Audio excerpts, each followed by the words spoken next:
Hell yeah. I'm so excited. I'm so excited, you don't understand it. Oh, I'm so happy right now.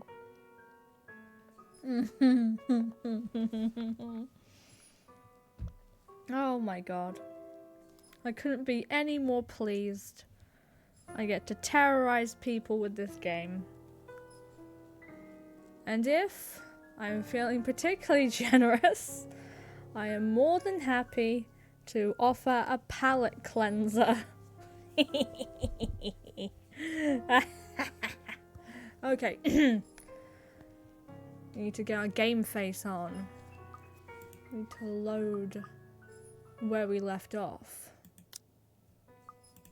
Load the game.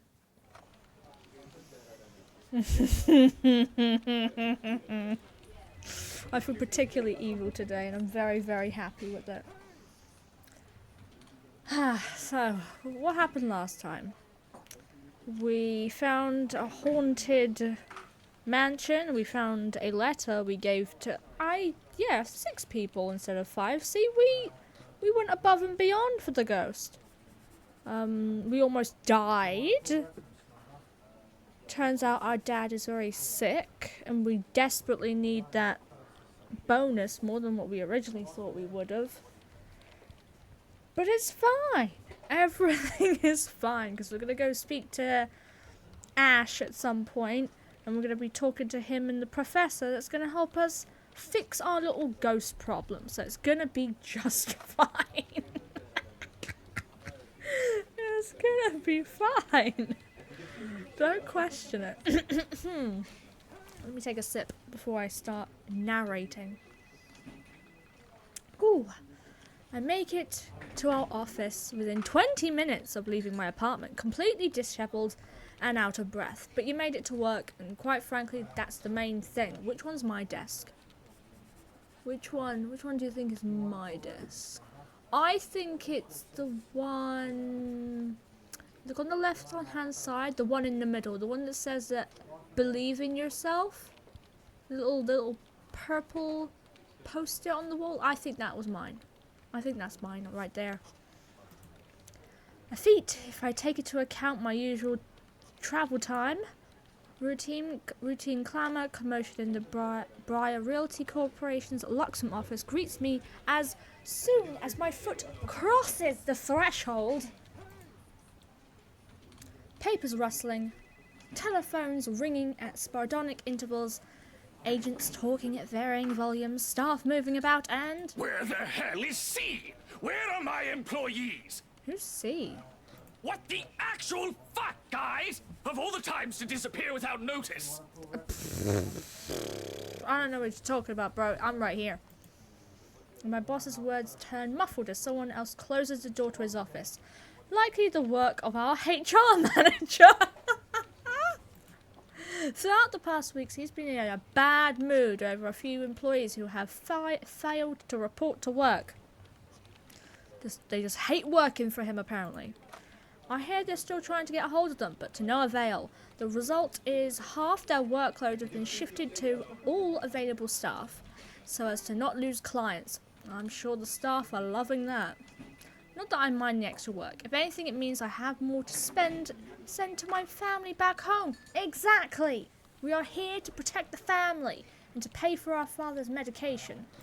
I don't know what sickness he has, but I am imagining it's like a life-threatening one. Although the rumours of the branch closure circulating because of this is indeed a bit worrisome. My bag barely touches the top of my table when Rose pulls me aside. Here, I need you to help me with these papers. I'm so ready to help with papers. Gimme. Gimme. If you could also get these signed and photocopied before lunch today, that would be great. You've got it. One after another, she thrusts a bunch of paperwork in my hands without explanation. A page flutters away from the top of the pile and lean down to pick it up, my eyes scanning the top of the page as I straighten.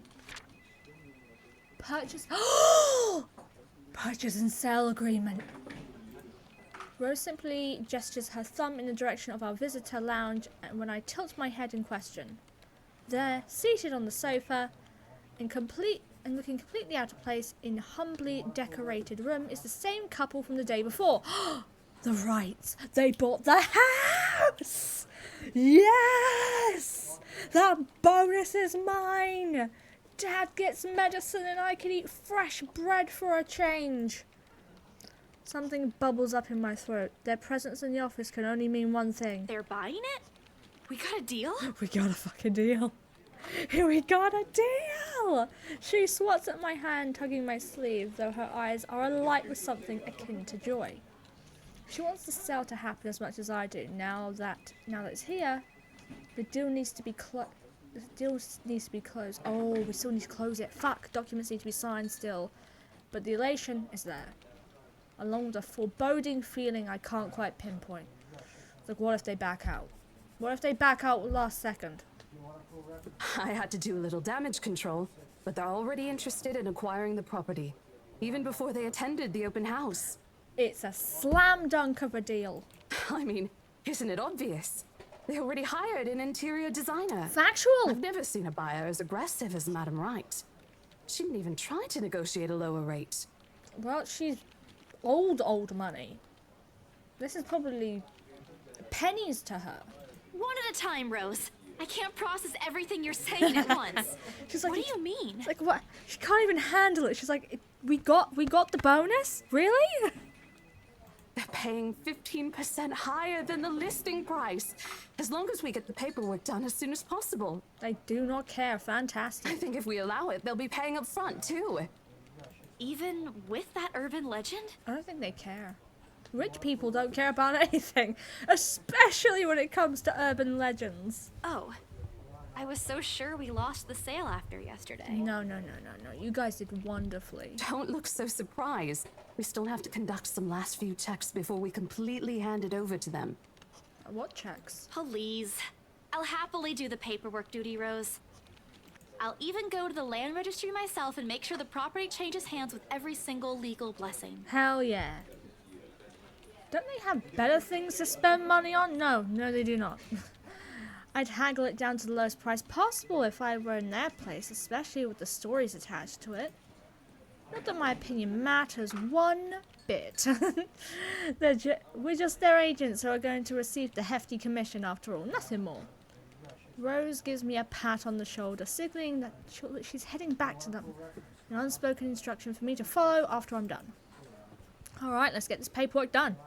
Doesn't take me long to finish what work she left me. Yes. In fact, having our boss sign the agreement is the easiest, since it has put him in a better mood to the entire office's relief. Yes! Madam Hannah calls me over the moment she notices my presence at the lounge door. Fuck. Oh, she pissed. Is she still upset that he gave me that really weird nickname? Her lips are twisted in a frown. She doesn't seem particularly happy to see me, and I'm not surprised. Who wouldn't be? I almost created a scene. Mr. Wright, however, yeah, great. Why, if it isn't the little Lily? I trust you're feeling well now. Yes, great. It's Isabella, sir, not Lily.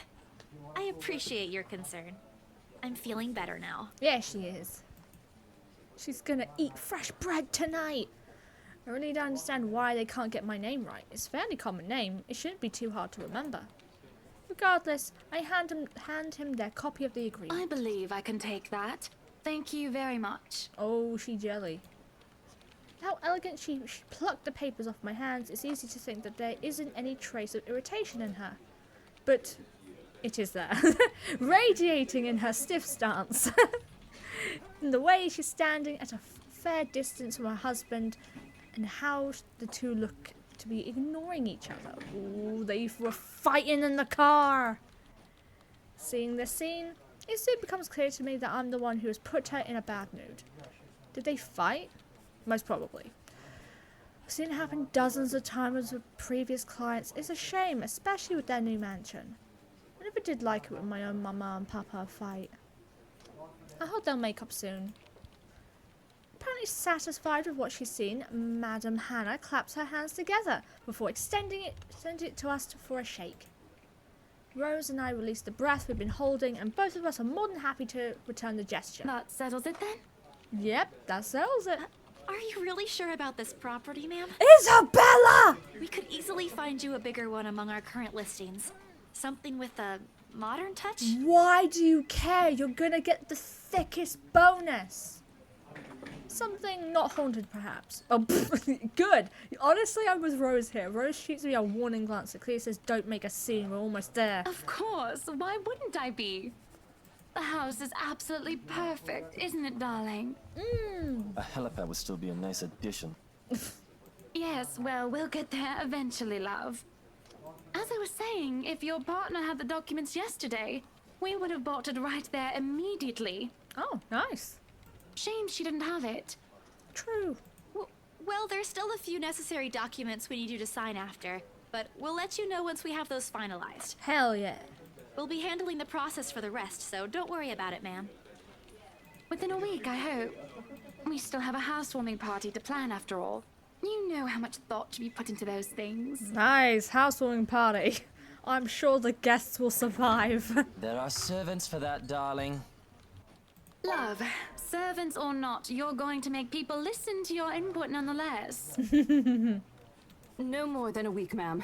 Barring unexpected delay, of course. Yeah. You can leave it to us. The little smile on Rose's face is killing me. Excellent. Well then, I'll leave you two to it. It's been a pleasure doing business with you. Oh. Oh, and before we forget, Oh no. She discreetly folds something into our hands and winks, a finger raised to her lips demanding our silence. what happened the day before was quite unfortunate. But you did get us what we wanted in the end. Oh. Oh, it's British money! Bank of England! Ah! That, at the very least, is commendable. Oh, thank you. But this is... Ma'am, I can't accept this. Yes, you can take it. Don't you worry, darling. It's a small thing coming from us. I fucking imagine. Consider this your bonus for a job well done. Oh, we get 2 bonuses. Yes. She smiles sweetly, like this is simply the most normal thing to do in the world. I'm sure for this and her it is. Oh, before I forget, my lovely interior designer would appreciate it if you hand her a copy of the floor plan as soon as possible. She's dying to work on the house. That sounds about right. Fair enough. You can do that, yes? Here's her contact. Do we get to meet her ourselves? Hell yeah. Certainly, ma'am. One-on-one We'll time have with it processed Marianne. as soon as possible. I knew I could count on you, lovelies. I hope to see you two soon so we can get this closed. The last time I played this game was in 2020. I remember like 90% of the game, but there's like little bits of the game that I cannot for the life of me remember. And just like that, the transaction was over and done with. My mind's still reeling even after they've left. Other agents would kill to have clients like them. They really would. A part of me feels lucky about that fact. No lengthy negotiations, no sudden change of minds, just talks, signatures, a few handshakes here and there and we're done. The other part? A second ago, we sold a haunted property to 2 innocent clients. I don't think they're that innocent. Sure, the commission's big. Big enough to continue funding Papa's treatment. Yes, and hospitalization. Big enough to pay for all 4 of my younger siblings' schooling. Heck, it'll keep me away from instant noodle diets for months. I don't have to go back to the mansion as well.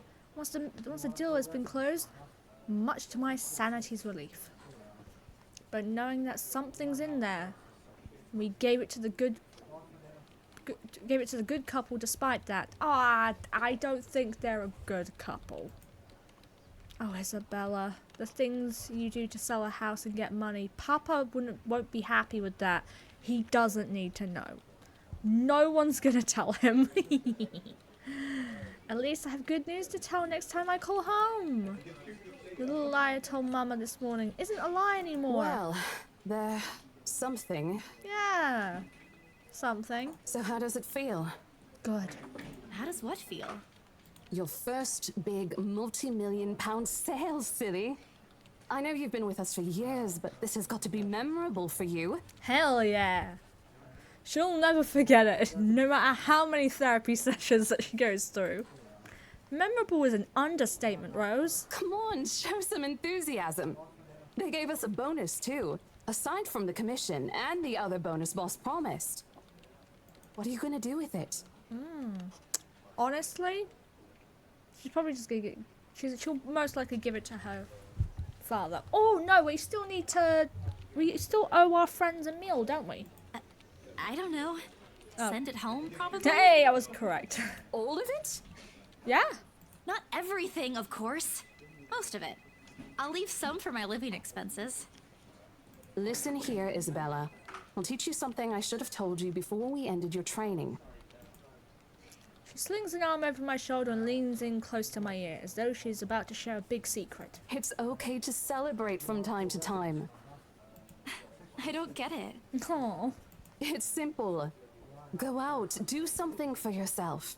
Throw a party and treat your friends to free food. That last one, we're definitely doing. Didn't you say the last one's some sort of tradition back at home for you? Hello, this is practically a done deal. Isn't throwing a party a bit excessive? Okay, maybe not a party. How about pizza? Your call. I won't say no to an invitation, by the way, in case you really are planning to throw one. A few drinks would be nice too, thank you very much. I don't think my apartment's big enough for that. Oh no, her place is teeny tiny. You could always move? Bloody hell, you're working in real estate. I think I'll pass. That's too much of an unnecessary expense for me. God, she sounds like me. But I did promise Becca free lunch in case the sale goes well. You go do that. Oh, Hold on a sec. oh no. She quickly removes herself from me to answer the phone on her desk.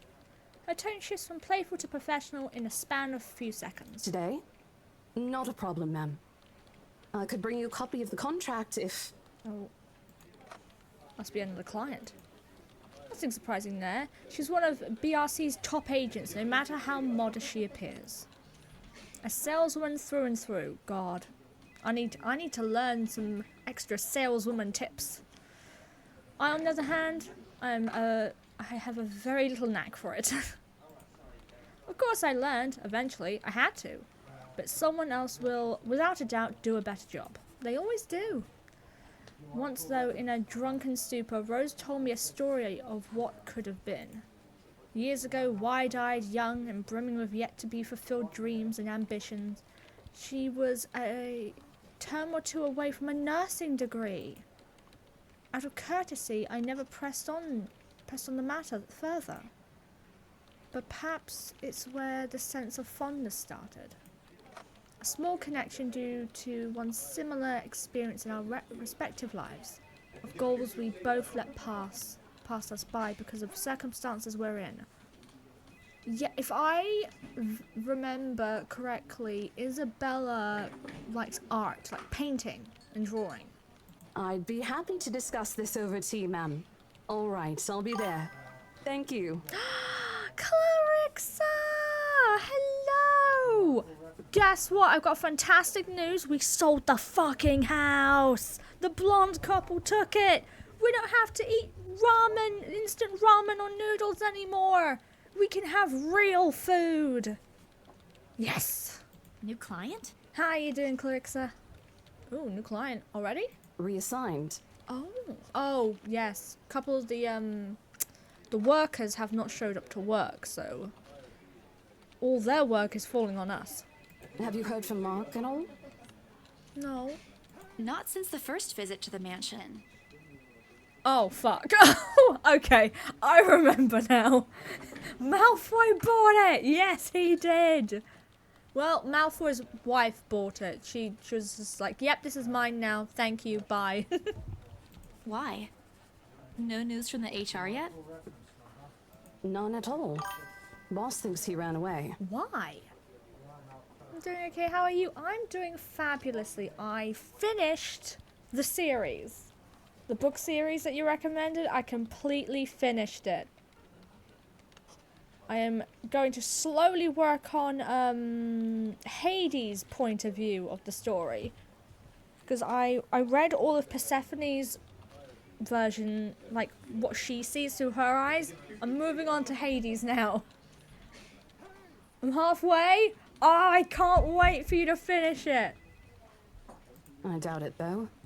He's too much of a wimp for that. There must be another reason. Who knows? Oh, God. If he's too much of a wimp, I'm surprised he went into the mansion itself. Anyway, I've got to meet this one. I'll see you later. Okay. Do we get to see Ash now? She throws a wave over her shoulder. She rushes out of the office. The lunchtime bell sounds shortly after that, followed by the chatter of fellow agents also heading out for a much-needed break. Ordinarily, there's no need for me to go out. But oversleeping didn't allow me the luxury of packing my own lunch today. If one considers taking an instant noodle cup from my pantry, packing your lunch. Please stop eating it. Time to make a good on my promise I made to Becca, I suppose. Maybe invite Zach and Ash too. Lunch with the babies. In the end, only Becca and Zach could come. Aww.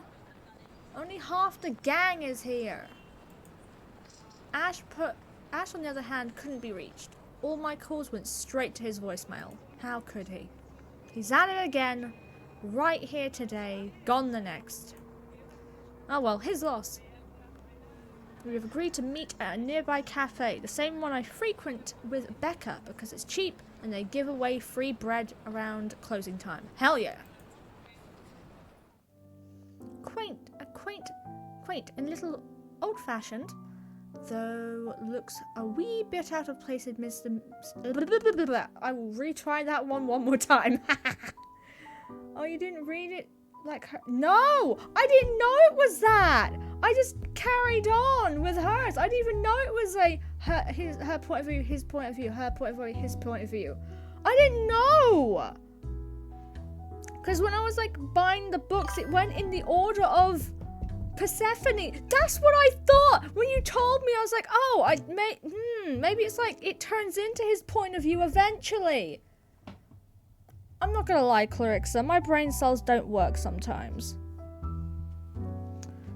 So I'm doing it out of order. Quaint and a little old-fashioned, though looks a wee bit out of place amidst the city's tall buildings, but we love it all the same. Oh, look at the cupcakes. One has a holy cross on it, we might need that. One looks like it has a Snorlax on it, we want that one too. One's a rainbow, one just has a leaf laying on it.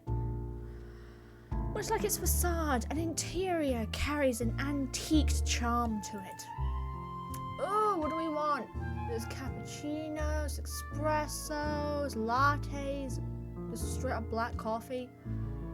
Oh, I want a hot chocolate. Vintage art pieces and a row of shelves boasting an extensive collection of book covers the walls. Oh, some of them could be mine. It would have been nice to hang out here for hours on end.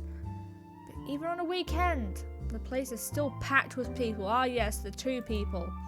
Thankfully, Becca and Zach have already found seats and are engaged in some casual chatter when I arrive. Primrose! How are you? We sold the house! We sold the house!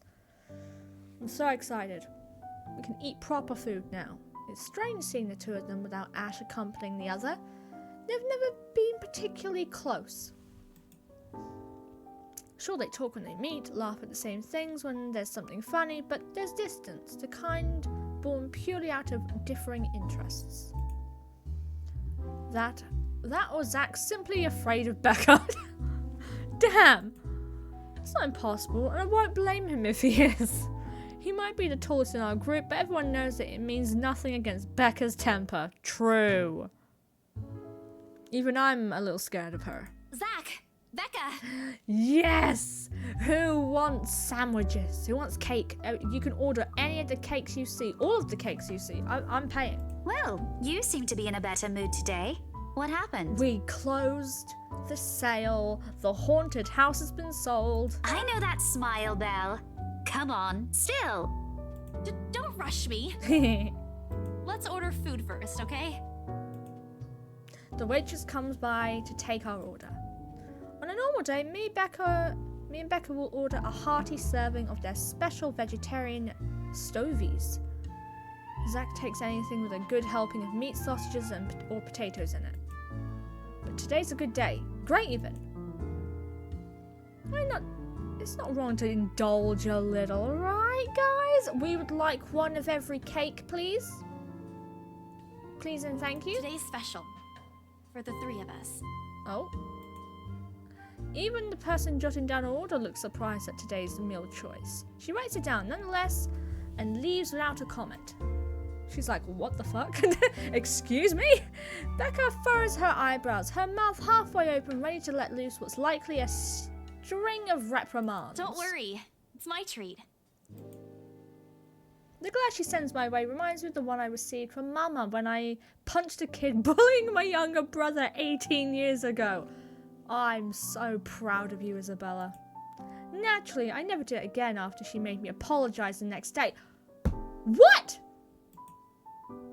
But Becca's far from being my mom. A small sheepish grin is enough to turn that frown into a defeated sigh. Food arrives in the middle of our funny story from Zach, putting the rest of the conversation on hold as we are served our order. It isn't anything fancy. We talk about this isn't anything fancy. Look at this. Pan-roasted sea bass with citrus-dressed asparagus and a portion of mashed potatoes on the side. Or at least that's what the daily special board says. Never did pay any attention to whenever I came in, since they price whatever is written way above what I'm willing to spend on food on a single day. Unlike fish, I keep forgetting. I'll give you a chocolate cake instead. Oh, good. I'm so hungry, I think I'm dying. You're always hungry.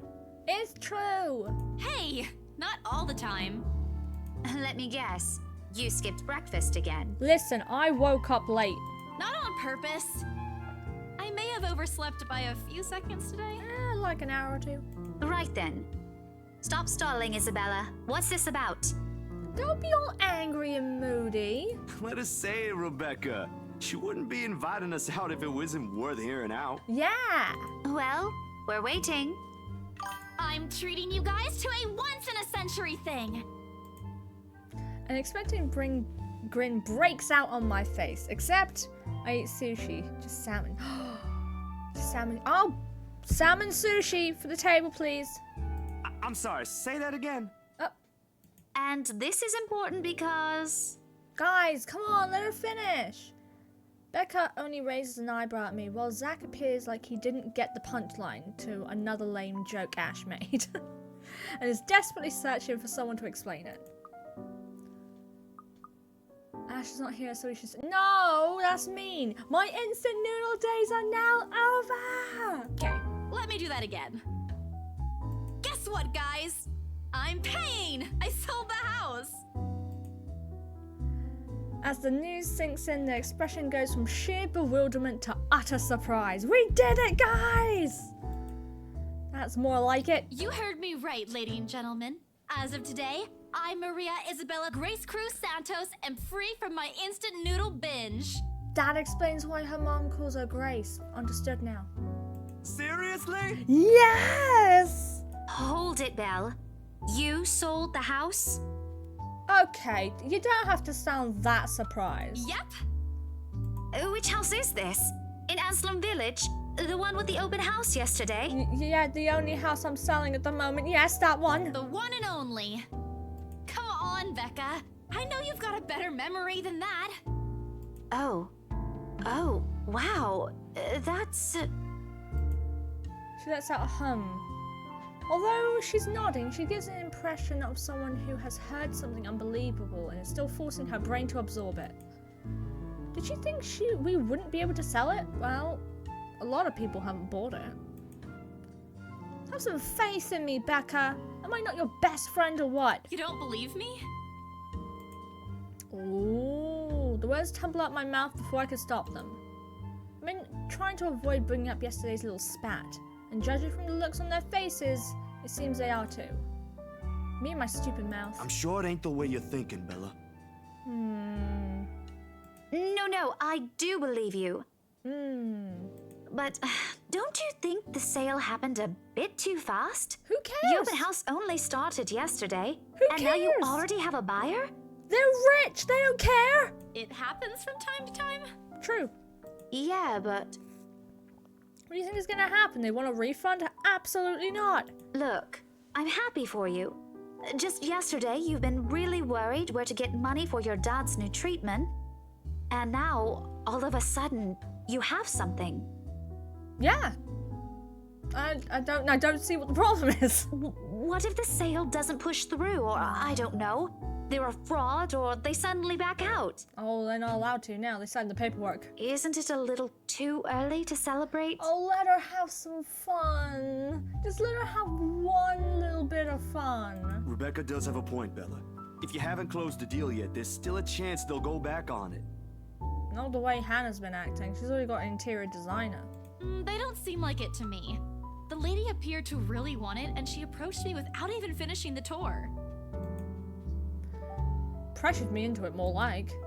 I'm not going to tell Becca about that. Knowing her, she'll only worry. And she already hired someone to handle the house's interior design. You're joking. Who would do that? Rich people. The Wrights, apparently. It's actually pretty funny. She's a bit too excited to get the property, she forgot to buy it. At any rate, they've already signed the agreement today, so it's just a matter of time. And don't tell anyone about this, but Ma'am Hannah also gave us something extra. Something as in... Money. Lots and lots of money. As in, it's why I can treat you two to a free meal. I'm more surprised you accepted it. Yeah, she didn't at first, but Hannah was kind of insistent. She didn't really give us a choice in the matter. So don't lose sleep over this, okay? The couple really want the house. True. Well, the wife wants the house. If Rose didn't stop them, they'd likely have paid up front for it yesterday. That's despite the legends, too. I even tried to show them the letter. But nope. I want this house, darling. Go take all our money. You don't really think they believe that, do you? I'm pretty sure for them, those are just rumors as well. No one is that superstitious in this day and age, Belle. Most people are superstitious. Well, there's you. Right. You know what? I'll just eat all of these by myself. Yeah. Beans gather their plates to my side, the food in each still untouched. Almost I laugh almost escapes my mouth the way Zach's expression quickly changes to disappointment. Don't do that to Zach! I don't like Becca, she's a bitch. Becca's hand interrupts me just as I was about to pull her plate closer. I'm kidding. Don't go all pouty on me again. Don't take Zach's food away. I'm just concerned you'll get hurt if this doesn't happen. I know how badly you want to close this deal for your papa. I'm sure he's gonna be fine now, though, with the money.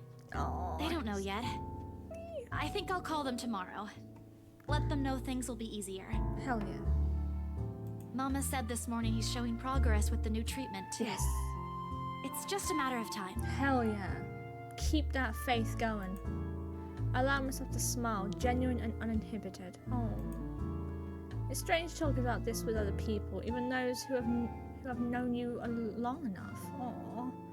She just wants the best for her dad. But today, things simply feel a whole lot lighter with them here.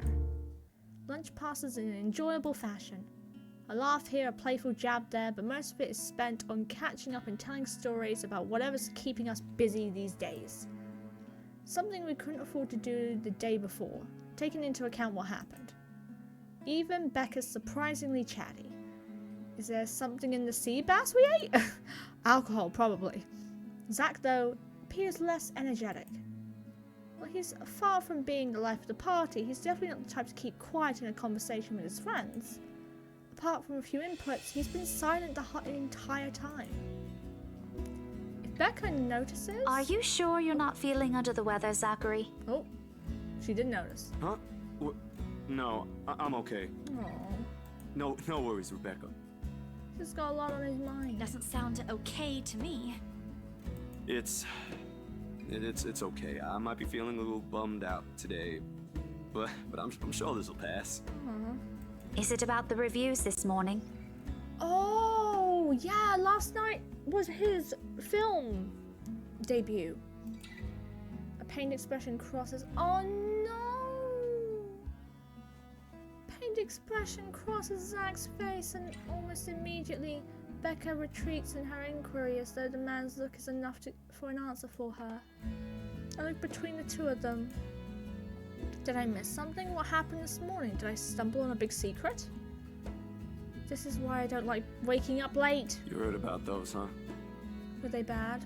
Were they bad reviews? Sorry, I just happened to check on some sites this morning. Nah, it's a very sensitive topic in the first place. I should have expected it. What reviews? Becca glances at Zach, her emotions unsure, eyes asking for his consent on the matter. Although there's a small desire to keep asking on my part, I don't dare voice it out loud. With Zach, it's always been better to wait, let him speak on his own. Becca too, to some extent, although with her, explosions of temper are more common. In the end, he simply answers with a shift of his shoulders, gesturing for her to go on with a tilt of his head. It's his movie. The one we watched. That doesn't explain anything. Stop dangling the information, Becca. Zachary, I'm not the one supposed to be telling her about this. It's still your documentary. Is it something bad? Not bad per se. You guys don't need to dwell on it much. Bad? Oh, she's upset. Listen here. I wouldn't trivialize what those bowheads wrote if I were you. They're ruining other people's jobs. Oh. From how her tone rises in anger, it seems like she's the one slighted and not Zach. A snicker escapes me, which I probably stamp down as soon as she sends me a hard look. This isn't a laughing matter, Isabella. Some bowbag just insulted him. Calm down, Rebecca. Those are just reviews, and it happens a lot.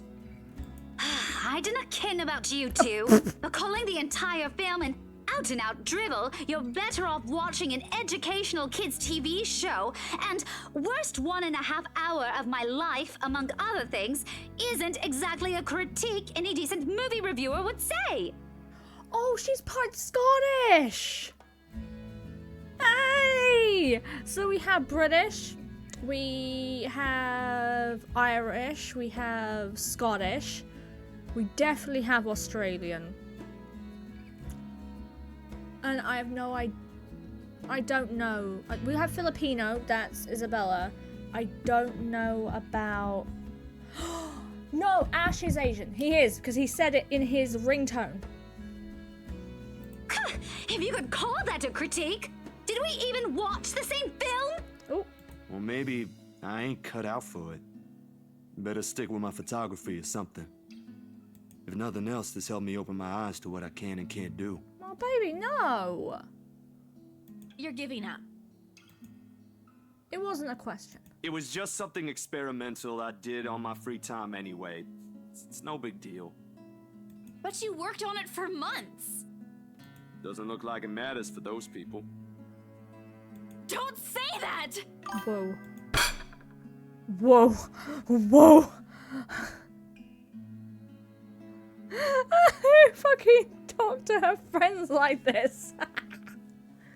My palm strikes the table, sending tableware on the top clinking against each other. I didn't even notice when I rose from my seat.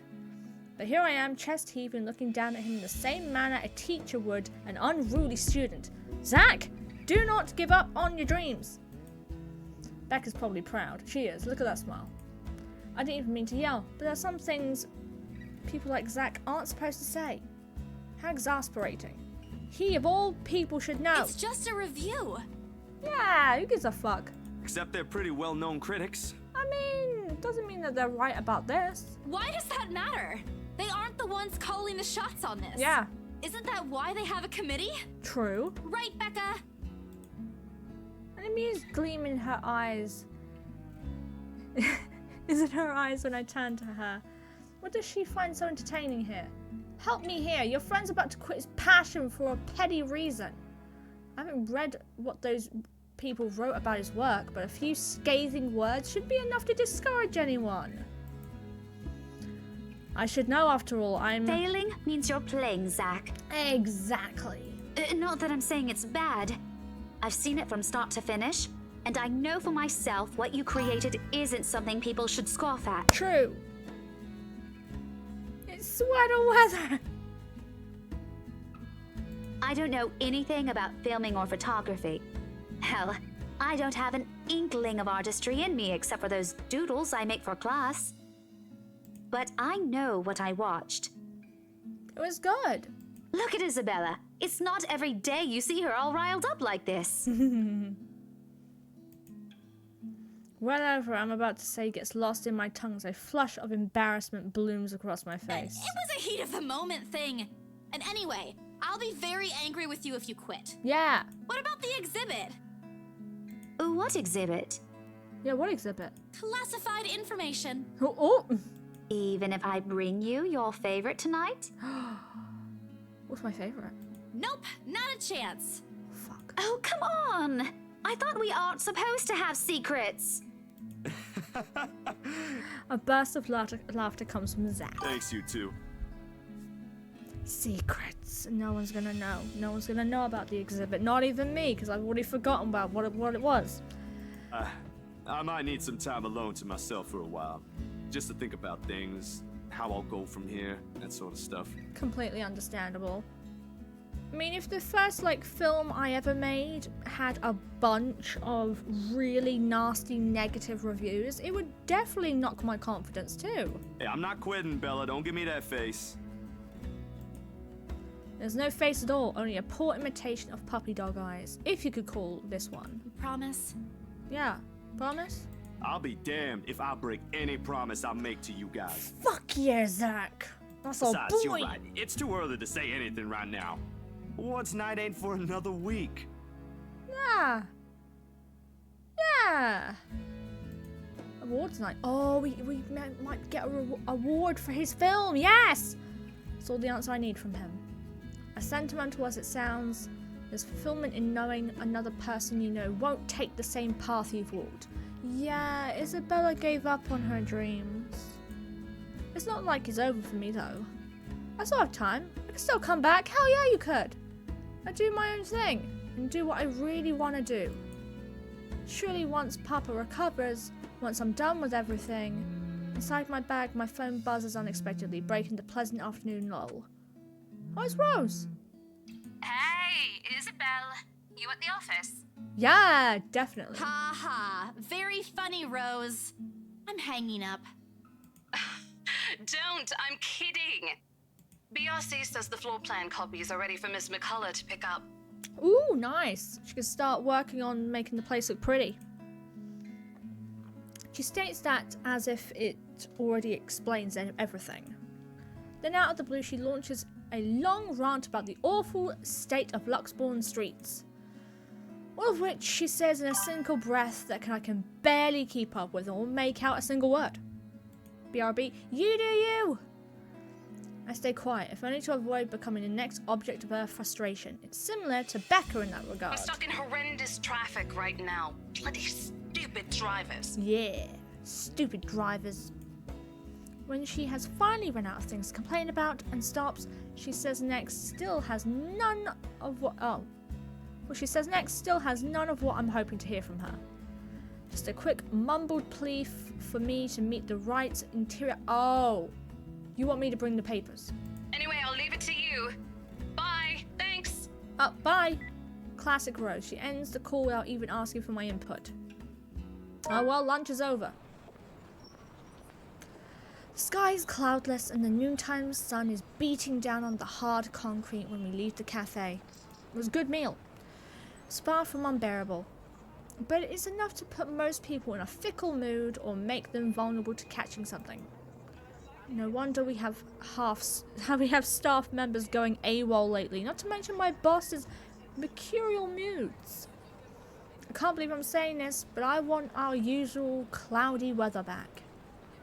For all the gripes about the unpredictable weather though, the streets of Luxbourne remain constantly busy. The hurried tapping of shoes against the pavement and inane chatter coming from the lunchtime crowd fill the humid afternoon air. A small reminder of things we still have to do, regardless of how much I want to turn to the comfort of my bed. Back to Briar Realty for me. Zach to a meeting with a magazine publisher featuring luxury houses, and Becca to her lesson plans and books at home.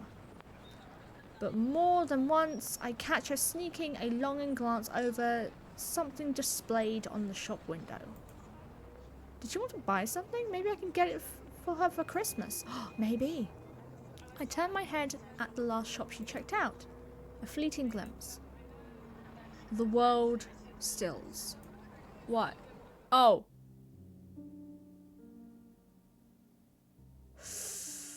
Yeah, that's not good. She looks at me, eyes hollow, gaze piercing, and boring into my very soul like a set of chains to keep my body still. There are no shadows or whispers this time. Well, that's very nice of her. Only a plea. A hum, low and indistinct. Compelling me, beckoning me, intent on dragging me to the void beyond the glass. I won't be doing that. I'm really sorry I can't. I don't dare move. My heart hammers against my ribs, each beat, every thump, screaming at me to look away and make a run for it. But I can't. I couldn't. All of my limbs feel heavy, while my own breathing strains in the face of her calls. No. I sold the house. That couple is your problem now. Leave me alone. Yeah. Her mouth is stretched in a grin, wide and unpleasant. The panic building up in my chest forces me to take a tentative step back. I try not to stare at the decaying flesh, the blood streaming from the gaping wounds on her arm and her nailless fingers. See? Hi, Claudia! You came at a great time. How are you? I don't want this. Not like this. Not after what I got. No, not after I got what I want for Papa. No, stop. Leave me alone. Poor girl. Oh, pfft. Her face contorts and lets out a wail, sharp and utterly unforgiving. Rage. There is only hatred and bitterness, as if the very notion of turning away from her is an offense in itself. Doing good. How you doing, pal? Oh, I'm doing fantastic. I'm not dead yet. Please! I don't want this!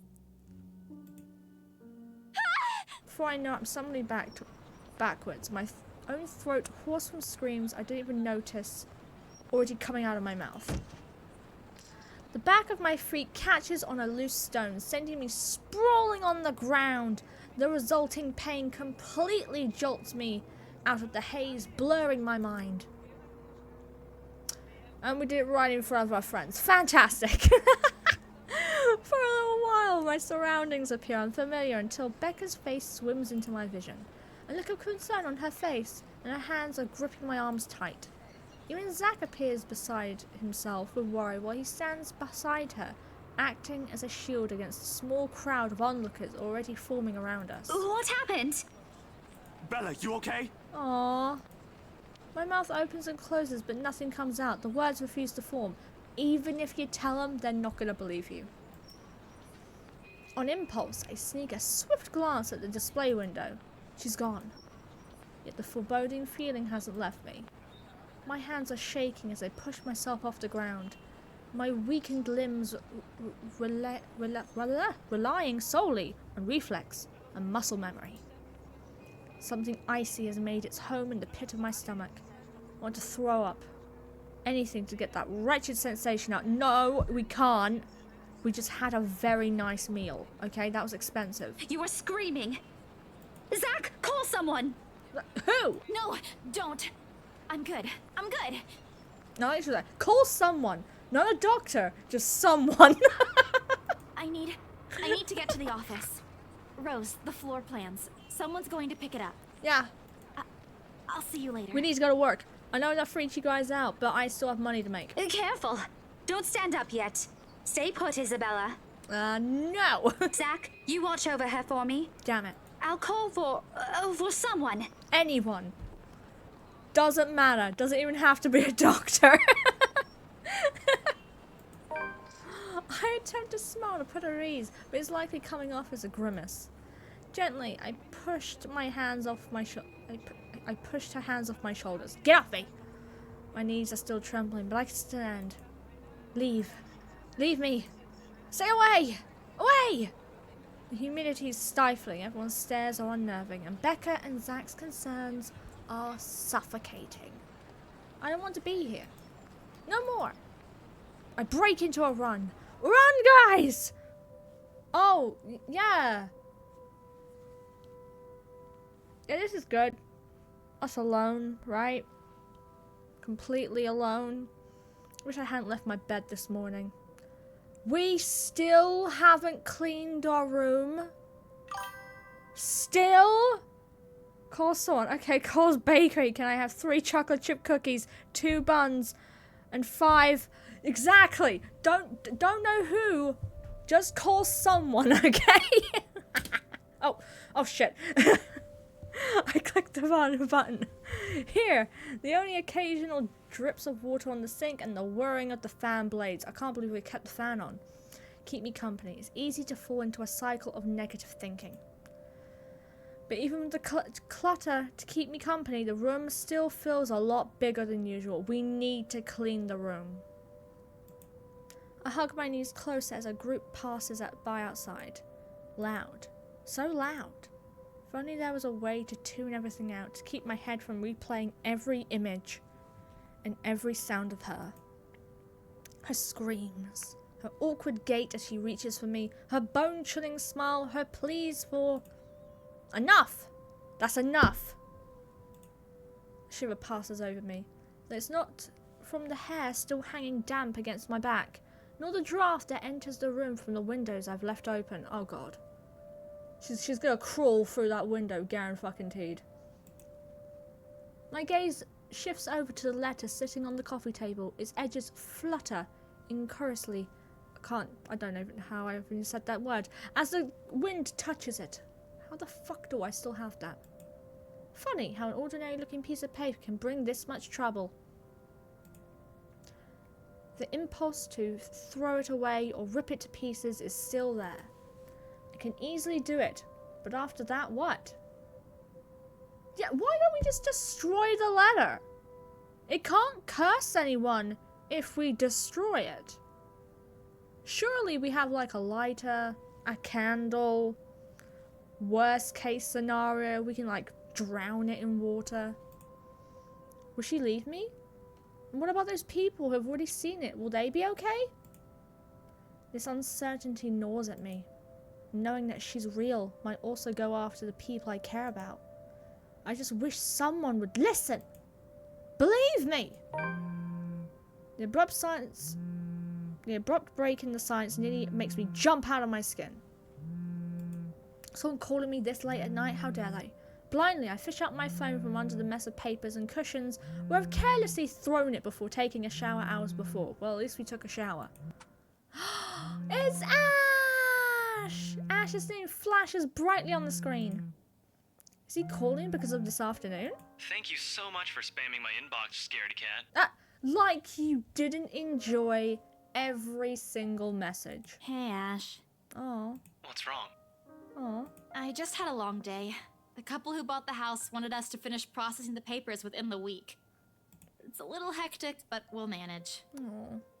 Really? You sold it? Yeah, I sold it. Don't sound so surprised. I told you, you don't stand a chance. The rights won't take no for an answer. Lovely. You've been on the losing end from the very start. Ha! Ha! Whoever said I was interested in the house in the first place? You did. But you said... Despite his light tone, his snicker only comes off as annoying to my ears. I have to fight the urge to end the call right then and there. Stupid Ash. You're such an ass. And just so you know, I'm not treating you to a separate celebration. Or ever. Now, that's just unfair. And here I was looking something up for you. Didn't you say you wanted to talk to Andrew? Oh yeah. I pause. I did say that. But I didn't think he'd actually go through the trouble, considering how much he scoffed at the whole topic in the first place. He likes you! Is he okay with that? Totally. Besides, I need to ask him about something. I might as well do it soon. Nice. What do you say you come with me tomorrow morning? Hell yeah. Well, there's no harm in it, I suppose. I've got a free day anyway. It's a date. It's still 5 o'clock. God damn it. I think my alarm clock is just broken. Maybe that's why I'm not waking up. Great, I'll just pick you up. Don't oversleep. Try not to. Don't compare me to you. I'm not the one who sleeps like a rock. Another round of chuckles come from him. Oh, I will live for the day he'll stop making fun of me. Just you wait, you asshole. As I'm about to end the call, he clears his throat. And, Isabella? Yes. Confession? Confession time? His sudden indifferent tone sends my eyebrows shooting up into my hairline. Is the world ending today? Yeah? Did you forget something? Do you think we... Oh! Ah! Guys, it's happening! It's happening! Hold on! Never mind. Good night. He was gonna ask us out. He was gonna ask us out. He hangs up instantly. Rude? Completely rude. He's struggling with the fact that he's hopelessly in love with you. I didn't even get to thank him. The busy tone, though muffled, echoes through the receiver. Ash, the fuck? No one is saying this will work. Even I am doubtful. But right now, I'll take anything. Because let's face it, she's haunted. And now that she showed basically like 6 other people the letter, they're haunted too. We're all in this together. Anything to get out of this nightmare. Wait, that window to the left isn't open, it's broken. Wait, whoa. Is it broken? Or is that just buildings in the background? It looks broken. It looks broken, guy. Oh. Sleep comes easier tonight. And for the first time in a long time, I dream. Oh no. Of clear skies, of unrestrained laughter from children playing in the streets, and of small, cramped dwellings. To an outsider, the sight does not paint a pretty picture. However, this is home to me. Oh, we made it to Sunday, guys! My room's still a fucking mess. Morning dawns bright and clear the following day. Although the air still feels muggy, and I miss the chilly autumn weather, it's one of those rare weekends when I'm up even before my alarm rings. Yes! If it wasn't for Ash's call last night, I'd probably sleep in. But we got a date with Ash. When 9 AM rolls around, I'm already heading downstairs where Ash is waiting for me in his car. Aww! It's my college dorm room, actually. Looks accurate. Pick up the ramen cups. Goodness. His hair's a disheveled mess, his eyes drowsy, and overall looking like he hurried to get out of bed. Aww. He rushed to come see us. Or fell out of it. Or both. He looks adorably rumpled this way. But I'm not going to tell him that. It'll only bloat his unbearable ego. Good morning, Ash. He makes a motion with his finger to his ear to tone it down. Can you even drive? Yeah. He answers me with a slight raise of his hand and a yawn, nothing more. Maybe in like an hour's time he can like talk. He's never been particularly fond of mornings, and for that I'm thankful to every god in the universe. Less mental capacity for him to make fun of me. Ha! There's the reason why mornings are my favourite. Be right, gonna go make some noodles. And lurk for a bit. You do you. Enjoy your noodles.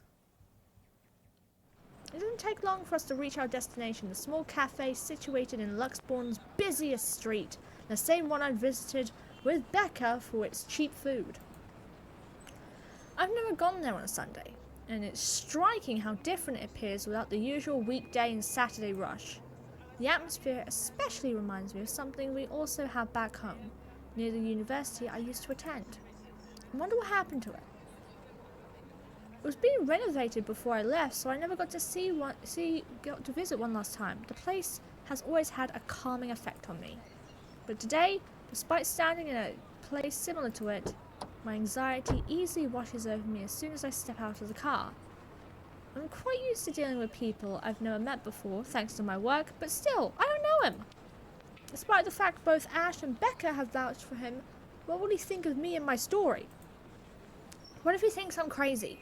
Hell, even my own friends thought so. You know, they're not going to think that way when they see the ghost for the first time. I draw in a breath to quell the panic beginning to rise in me. Oh well, only one way to find out.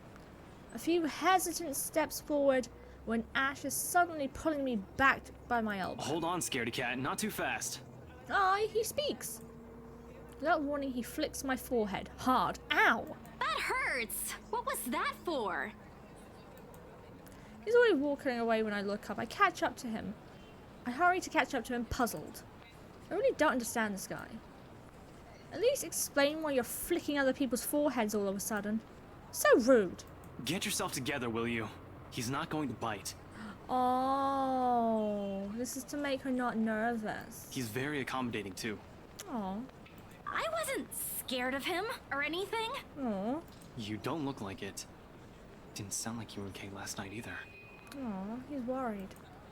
Huh? What was that last one? Hey! Don't just ignore me! Wait, last night? Wait, last night? We didn't talk to him no, we did talk to him last night on the phone. All questions and retorts die on my mouth once he opens the door to the shop. I cast iron bell attached to it chimes softly, announcing our arrival. The smell of freshly brewed coffee welcomes us as soon as we step in. Oh, the best smell. Oh, it's the same place oh, Zarbuck's Coffee House. I didn't notice the name. Like the usual, several tables and chairs have been set up for the patrons, but most of the customers have forgone them in favor of the more comfortable throw pillows and bean bags as the staff has laid out on the floor. Becca would love to know they have something like this on the Sundays. She's been complaining how uncomfortable the library chairs are for a long time now. Oh, is this the guy? Ash leads me to a secluded spot near the window where an old man, probably in his 50s or 60s, is seated, enjoying a brew and a book. God, that sounds perfect. Professor Clark. It's just Andrew now. I'm no longer your professor, Detective Inspector Frey. The guy, Andrew, looks up from his book and gives me a smile. A sheepish look crosses Ash's face at the older man's acknowledgement. Aww! Oh, he cute! More unusual, in my opinion, is seeing him appear like a parent that has scolded him. But it suggests a familiarity between them. One that goes beyond what someone expects from a simple student and mentor. With another warm smile, he gestures for us to take the empty seats up opposite him. Have you been waiting long? Quite some time. But I come here early on weekends. Best time to get their first serving of bear claws. They're the only place that serves it here. Oh, I've never had a bear claw. I took the liberty of ordering for you two. I hope you don't mind. I thought it'd be best to talk over a decent helping of coffee. Oh, hell yeah. Soon enough, a waiter brings us 2 more cups and sets down a basket of pastries. Oh, this is heaven. Aren't you going to introduce the lady? Ah, right, sorry. Isabella, this is Prof. Andrew. He's one of my professors back at the university. You taught him law?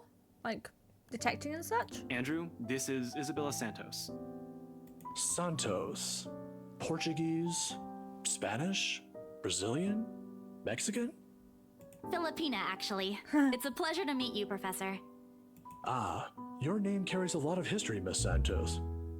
Oh, I know. Just Andrew was fine. Don't do what Ashton's doing. He doesn't listen to this old man. He doesn't listen to anyone more like. The awkward tension typically present in first meetings dissipates after that. I was expecting someone strict and to an extent someone severe. But Professor Andrew Clark is definitely the opposite of what I had in mind. The more personable, kind, simple, similar to a grandfather who dotes on you at family gatherings. Aw, he's a big old cutie. It's obvious why Ash has taken a liking to him. Ashton tells me there's something you wish to discuss that I could help with. Yes, I am being haunted by what's essentially like a Grudge, the Ring lady kind of hybrid. Pretty sure she's gonna kill us all. Let's hear it then. I give Ash a hesitant glance, but he just nods and gestures towards Andrew with his head. He's leaving this to me. It's my story to tell after all. I keep it short and concise. I found a letter in this old mansion, now I'm cursed. Exactly as I told Ash and Zach when they asked me about it. I don't mention the name of the place. No use saying it now that someone else legally owns it. No use dragging other people into my problems. I'm sure it's that letter I found. But I don't know anymore. I just want to know how to escape this nightmare. Of course. We're talking about the one in Anslem Village, aren't we? Oh, he already knows. How did you... Don't look so surprised.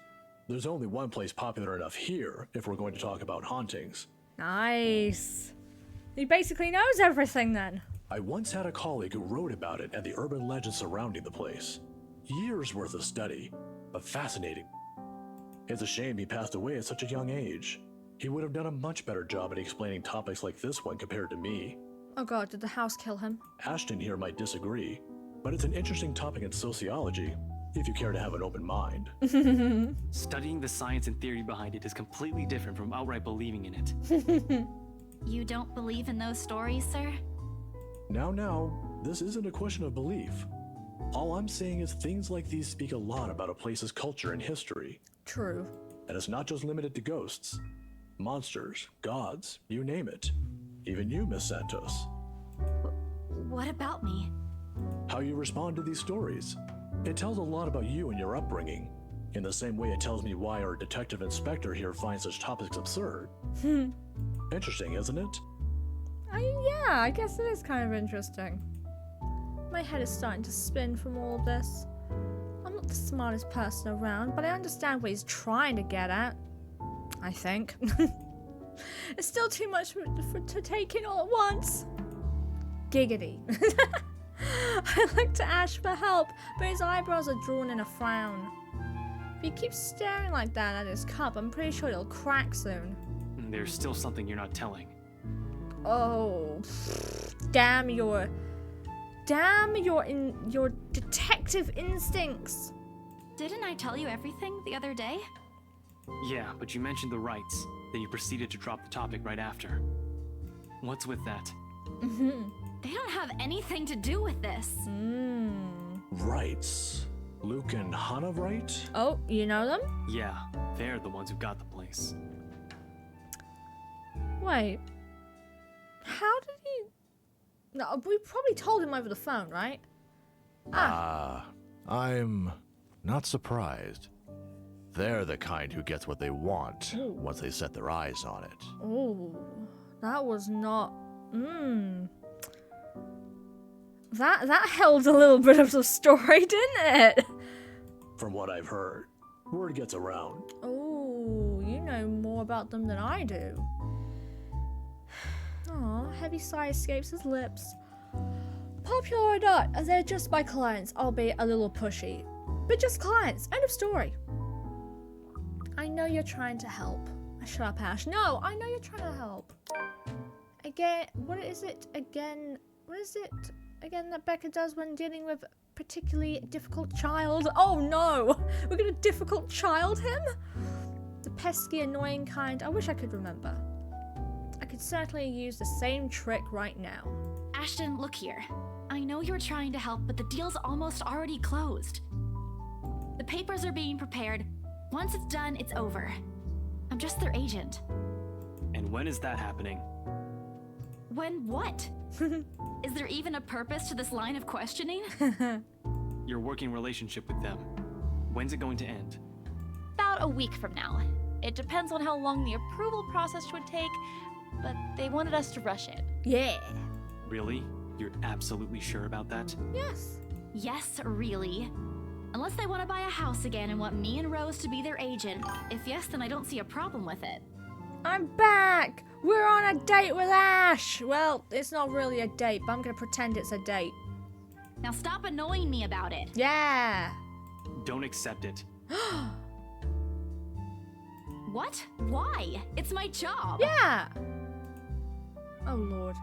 Even my younger siblings aren't this difficult to deal with. Then again, Ash is far from a younger sibling to me. If you'd only spell it out, surely I'd understand. We wouldn't even have to talk about it right now. That's how it is, right? Find an even ground, talk about it like adults we are. It wasn't like this before. But somewhere along the way, something has changed in us as people, as friends. If there's a way I could tell when or why, it's 'cause he likes you! He likes you so much! And Becca knows, and she's jelly. Instead, I'm left searching blindly for reasons. The next thing we know, we'll be drifting further and further apart. How frustrating. Now, kids, settle down. We're not going to solve anything by shouting. Thank you, Andrew, for being the voice of reason. Sorry, Sir Andrew. And we're not going to solve anything either if you keep omitting things. Speak for yourself. I'm not the only one doing it. Yeah, Ash. What about that question you were going to ask her on the phone last night? About what if we, you know? You were going to ask me out. You'll have to forgive my former student, Miss Santos. He's always been the curious kind. Many people think he's lazy, but it's actually the opposite. I see that hasn't changed. Oh, really? How is he back when he was your Yeah, student? dish the gossip. We need dirt on him. We've got nothing on him at the moment. Posture check! Oh, we can find out all his secrets in a minute. Okay, everyone. Fix your posture. Raise your hands above your head. And we lean left. And we lean right. And then we roll the shoulders. We roll the neck. And we roll the wrists. Flex the fingies. Oh! I added new channel point redemptions. I added 3. You guys can make me work out and burn some calories. Next week, my dance lessons will resume. Time to take care of ourselves. Oh, hydration as well. I almost forgot. I'm almost out of my green tea. No! I think I have 3 mouthfuls left, but that's okay because I got a Dr. Pepper. Yes! Yes, tell us the gossip on Ash. We need some dirt. Everyone get your notepads out. I'm sorry, I need to ask. He doesn't talk much about that. The donkey kicks, leg kicks, and lift weights. Yes! I will work out upon demand.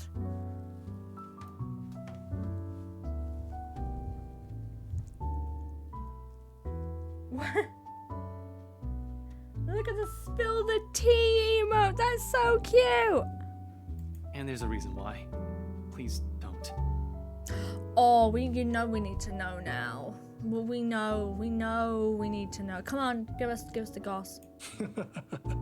Tried to sleep on the first day of class. He didn't repeat it after what I made him do when I caught him. Students like him are the easiest to deal with, once you know what piques their interest. I'd have to say, he's one of the very few who's actually interested in the subject, though. What subject do you teach? But there was this one time when... By the end of the conversation, Ash looks like he's praying for the ground to swallow him. He's never been one to talk about himself. What I know about him are mostly bits and pieces I've gleaned over the years. He's an atrocious singer. He's bad at art, He has a personal vendetta against mornings. I don't mind mornings. It's as long as I have good sleep, I'm good with mornings. Mornings and me are good. Late nights and me are good. I'm fantastic with all of it. Now it feels he isn't that hard to figure out after all. It's past noon when Andrew has to leave us for another meeting. But before we separate... Miss Santos, a word of advice. Oh. Just keep in mind that when it comes to cases like this, things aren't always what they seem. Things aren't always what they seem. Write that down. Write it down. That needs to be on the top of the notepad. Underline it 3 times. So every time we see something, we need to think, is this really what it seems? Naturally, the mansion and letter was brought up several times during our talk.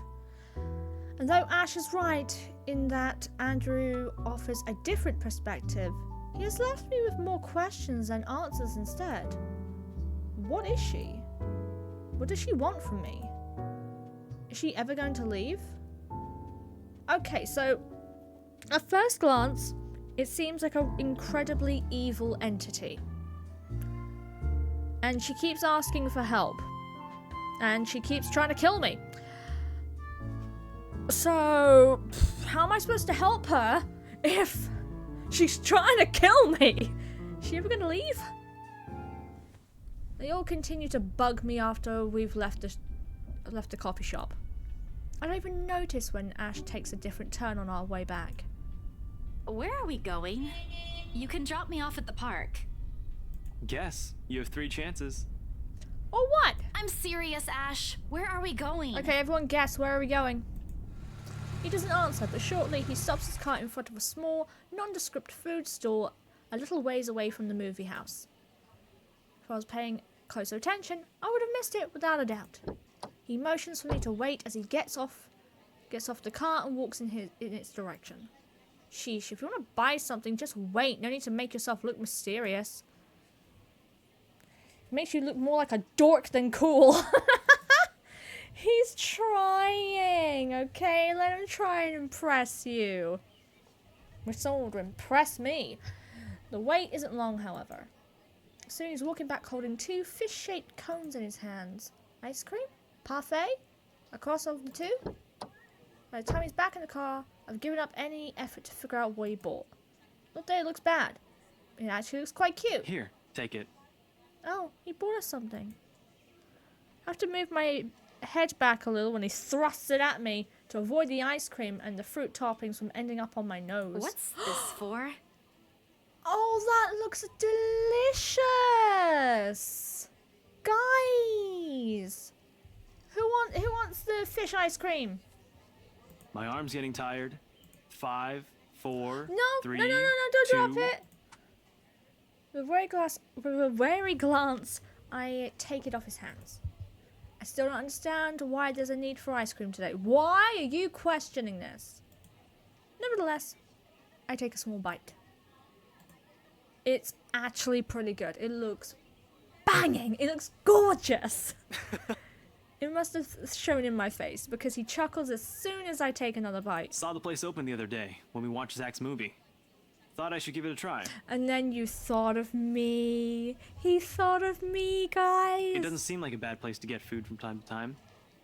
And you're giving me free ice cream because... Do I need to have a reason? Aw, he likes spoiling me. I'm back with nudes. Hell yeah. I'm assuming noodles. I'm gonna assume it's noodles. Are you really going to ask me that? Here's the thing with Ashton Frey. He does not treat anyone to free food because he feels like it. He's that much of a Scrooge. Except when it comes to you, he likes you. Noodles, yes. Ah, nice. Hell, he even asked me to teach him how to haggle once.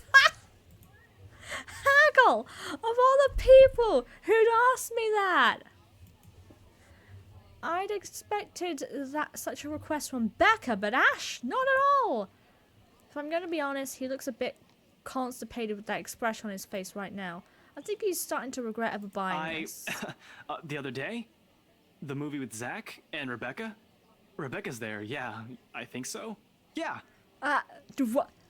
What? What? Anyway, during the movie, we, that's to say, you, we... Yeah? Yeah, what happened? What happened when we spoke, huh? Tell me. Shit. Should have written down something first. Oh, he's trying so hard. Get to the point, Ashton. Right. I'm sorry. Oh. What?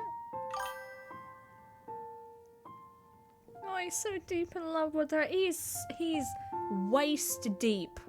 Not I'm sorry for, you know, not getting to the point. He's sorry he upset her.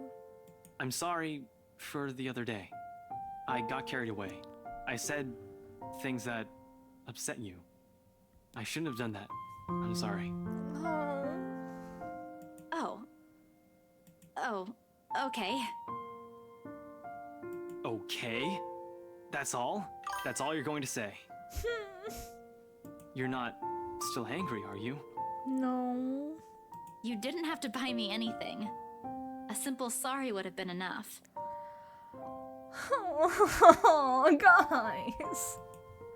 I bit into the cone again, a small attempt to keep myself occupied and relieve the heat crawling up my face. Ah! It doesn't work, but at least I don't have to look at him. Why am I feeling embarrassed over an apology? I have no idea, girl. Please. It's not like it wasn't called for. They were being mean, especially him, and in that fraction of a second it hits me. He skipped his day off just for today. I should be the one apologizing and thanking him. Silence is an awkward company while we finish our respective snacks. There are words for this, but people like us for understanding and sentiments like this. Yet in this instant, they won't come. As promised, he dropped me off at the park right after. Phrases unsaid, still hanging heavily in the air.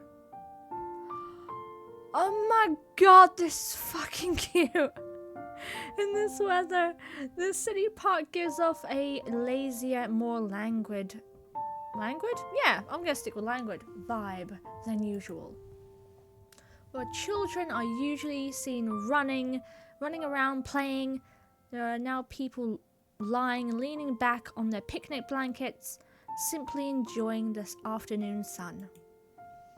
The smell of food drifts from the nearby carts, and if the wind blows in the right direction, one would catch the whiff of freshly trimmed grass. Ash, fucking kiss her before she gets killed by the ghost!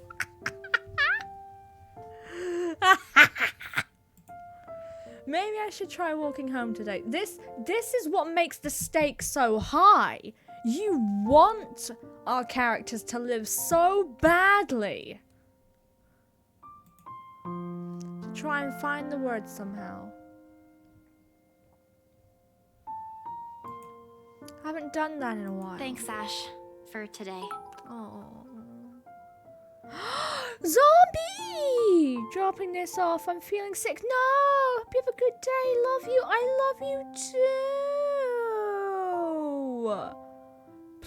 Please rest. Eat whatever makes your stomach feels good.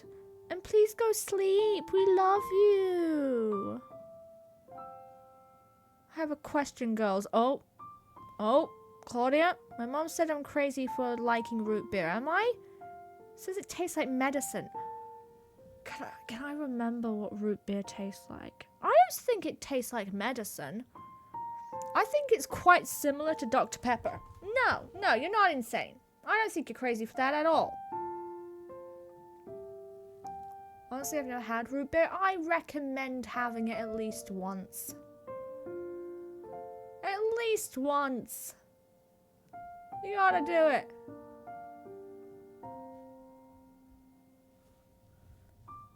Thanks for today, Ash. Aw. No problem. Say hi to Rebecca for me. Yeah, I will. Aw. Even so, I linger. Yeah. We both do. A mild, humid breeze brings the smell of dried leaves, warm earth, and a far-off distant memory. All false starts and awkward first meetings. Same place, same people, playing the same parts. Funny how all the days, my brain chooses to remember it now. Wait, Belle.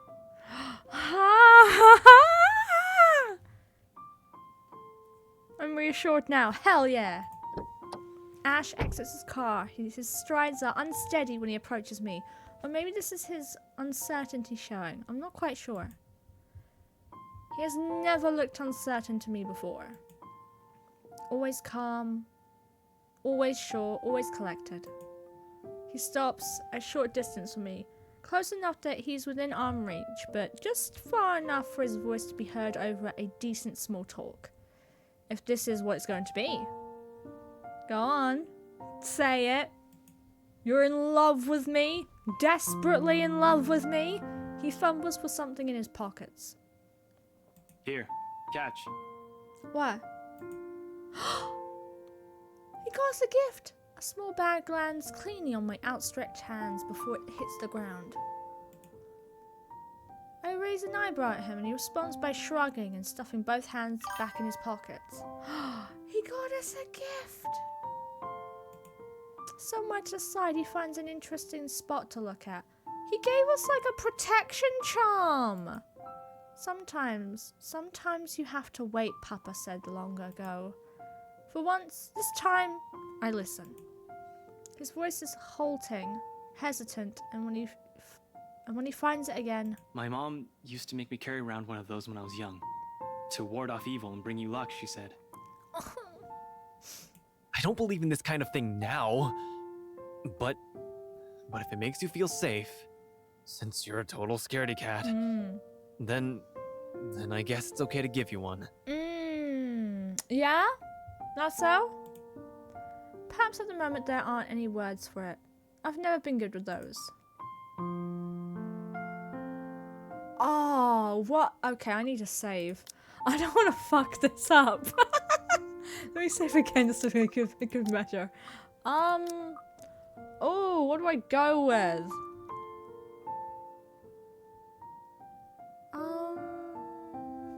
I think... Okay, I'm gonna use my big girl brain. I'm gonna go with you're not so bad after all. Not bad after all, yeah. If worst case scenario, I'll do the bottom one. I close the short distance separating us, and lightly, in place of phrases one couldn't spin together or answers too early to seek, I lean over and give him a little peck on the cheek. Ah! Listen, if he won't kiss me, I'll kiss him.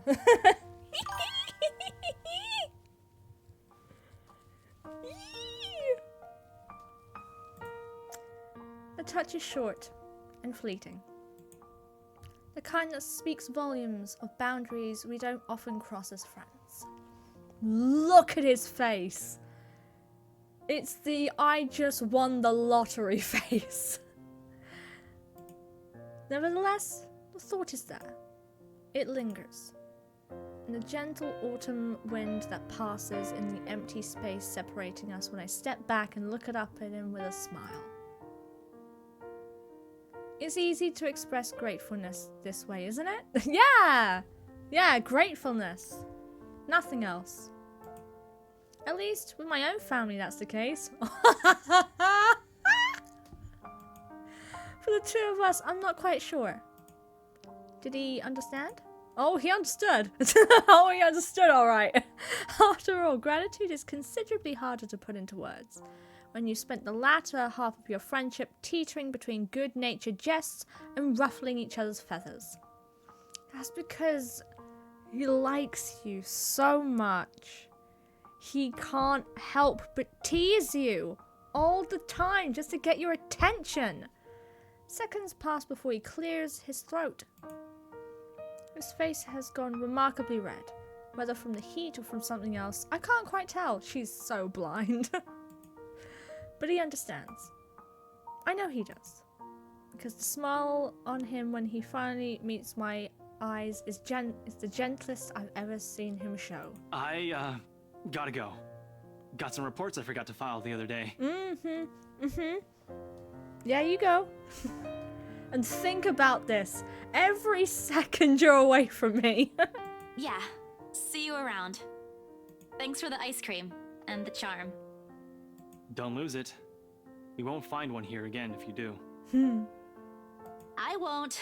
I might move like I have 2 left feet, but I know how to take care of my own stuff. I'm not a total klutz. I know. In Belle? Yeah. Remember that one time? Devlin Court? Oh, I do. With all the clarity in the world. You... At the time, when we... Yeah. Yeah. Well, when we what? What I'm trying to say is that you can rely on me if something, anything happens. Oh. Not the exact same thing, of course, but you get the idea. I'll be around. Oh. I'll keep that in mind. You're not that bad after all. Oh.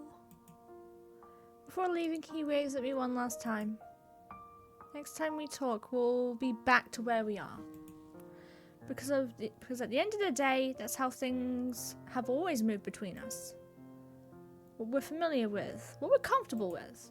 But for all that, it's always easy to put my own faith in him. I just hope I can keep them safe. Keep him safe. Light wind blows again, sending dried leaves swirling and a distinct smell of earth into the air. For the first time, the sunlight feels less harsh. Maybe a walk is good. I need to visit the grocery store too. Yeah, you need to fill up your cupboards again. We need to throw those hamburgers out. Come to think of it, wasn't there an art store that opened recently near the park? We're gonna buy art supplies? Are we gonna buy art supplies? The cat's name is... How do I... Beriathul. God, I'm worse than Darian. Beriathul. There you go. Beriathul. What a great name. Or at least that's what the collar says. It's an odd name to give a cat, in my opinion. But it speaks grace much more like the one that carries it. It shows in the way he swishes his tail and his eyes follow my hand's every movement. What was the word?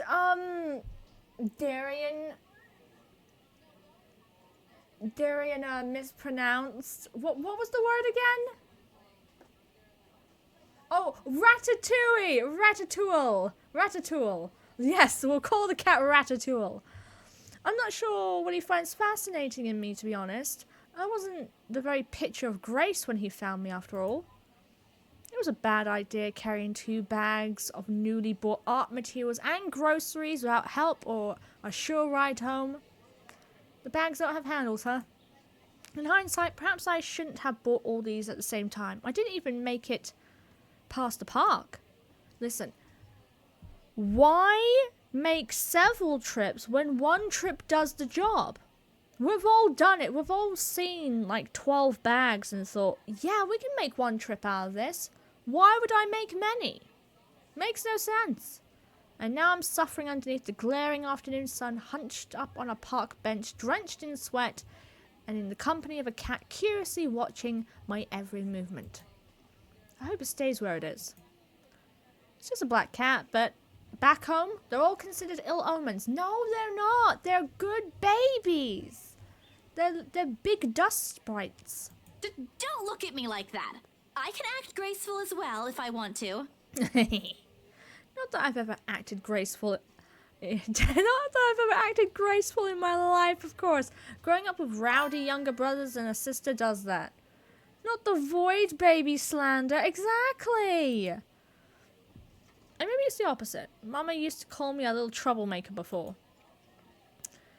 Well, graceful or not, there's no use moping. A short breather and then I'm off home to clean up our room finally. Right, guys? She's gonna clean the room, right? Leave my void, baby. Exactly. Besides, it isn't like the company's bad, and even if it's a cat, as long as it doesn't bite or crosses my path, god damn it. Well, where's your owner anyway? That is a good question. He has one, doesn't he? An owner? That's what the collar's for, isn't it? A bandage is wrapped around one of its paws, though. I wonder what happened to it. Did it run away? Well, if you don't have one, I won't be able to take you in. My apartment doesn't allow pets. Or real food. I tried to bring one home before. A cat. Not black, of course. Ah! And Rebecca threw a fit before the landlady could. I take out a small packet of sweets from my bag beside me and open it up. I'm about to put one in my mouth and he meows. My hand stops. Do you want one? Not the sweets! He doesn't meow again, as I'm expecting him to. But I take his unblinking gaze as a yes. I shift a piece into my palm and hold it out to him warily. He sniffs at it once, twice. Baruthia! Oh, Baruthia! Oh, it's your cat! Well, at least we know how to pronounce the name now. Baruthia. Like good, properly trained pets, Baruthia responds as soon as he's called. Cats never do that. That's not a cat. Recognition comes as soon as my head snaps in the direction of the voice. Marianne! Miss Marianne, hard to miss. What with her height? How tall is she? Irish name! Yes! It is! I'm sorry. Did my cat hurt you? No, the cat's perfect. Miss Santos, was it? I'm surprised to see you here. Hell yeah! I came. Look at all my art supplies. Are you proud? Are you impressed? Nice to meet you again, Miss McCullough. Yay! Were you harmed in any way? No, that's a good cat. I'm sorry. Baruthiel's not exactly fond of other people. Even run away from the veterinarian right now. Oh, that explains the paw. Should have imagined it as an Irish lady's cat. Ah, you're right. Oh no, he was just sniffing my hand earlier. My Baruthiel's a she. Oh, okay, sorry. She. All this time I thought, pause in conversation, if this can be called one, is uncomfortable. We're merely two people working different jobs for the same client. Frankly, a meeting like this doesn't happen a lot, and if it does, a simple nodding of heads is enough. Let's talk to her about a job. That'll make her feel good, right? I'm just curious about your work. What about it? Oh. There's something guarded in her expression of the mention of work, but I pushed through with my question. I just want to know how it is to work on a house like the Ermengarde mansion. Is it hard? I guess she wasn't expecting a question like that, if the way her eyebrows shut up tells me anything. Because of its age? I wouldn't say it is. It is a challenge, considering the factors me and my team have sought out. Hey, she's happy! But it's a good project. A breath of fresh air from what I usually work on. And I have a good team. Hell yeah. Those original fittings, though. It might be old, but the architecture is magnificent. I'm sure you've seen the stained glass windows in the foyer. Oh, I can already think of so many things I could do with it. Hell yeah. But of course, my team will have to double check for necessary repairs here and there. That's probably for the best. She's all happy now. It's easy to break some key elements with a rush restoration job, and who knows what other hidden issues there might be underneath. People can be so careless. True. I'm sorry, I spoke too much. Oh, she's passionate about her job. I love to see it. No, it's okay. You seem to really love what you're doing. We love someone who's passionate. It's not really like that. I'm just lucky to have found work in an interesting field. That is so true. Anyway, Baruthiel's due for her visit to the vet.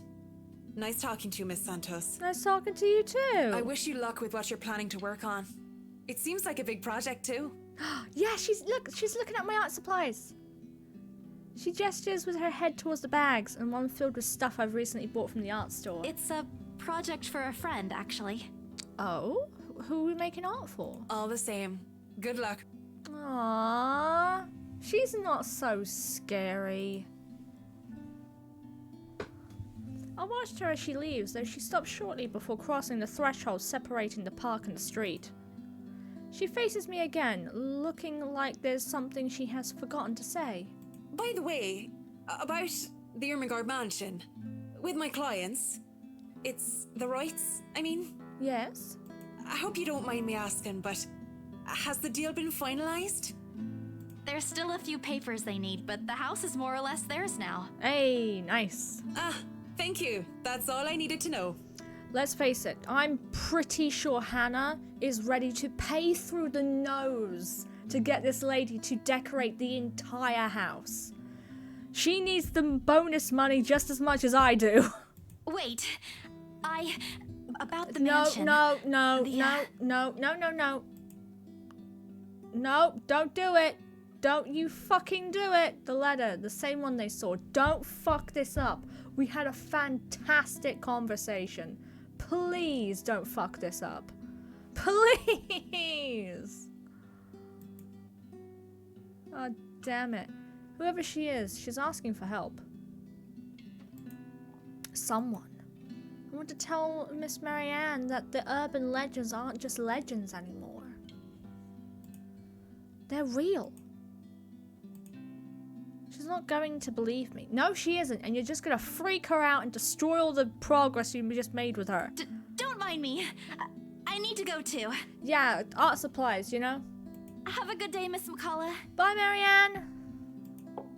I hastened to pick up all the bags I've left on the bench and ran as fast as my legs can take me.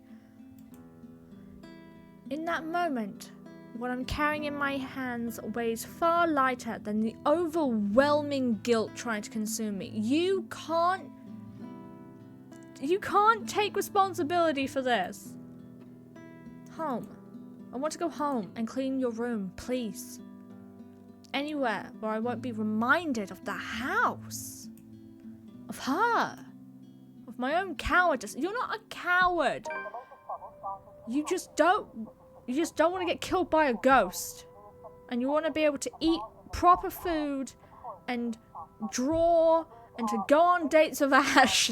That's not selfish. The food tastes less appetizing tonight. A pity. One would think that someone who has been on a continuous binge of instant noodles would find a home-cooked meal enjoyable. But it isn't. Hunger isn't what is gnawing at me tonight. Neither are my sore muscles. The TV runs loudly in the background, but what it says barely registers in my mind. It's hard when the things you're trying to forget keep returning to the forefront of your mind. Yeah, your mind has a tendency to do that. It distracts you, eats at you, devours you. I wish this would stop.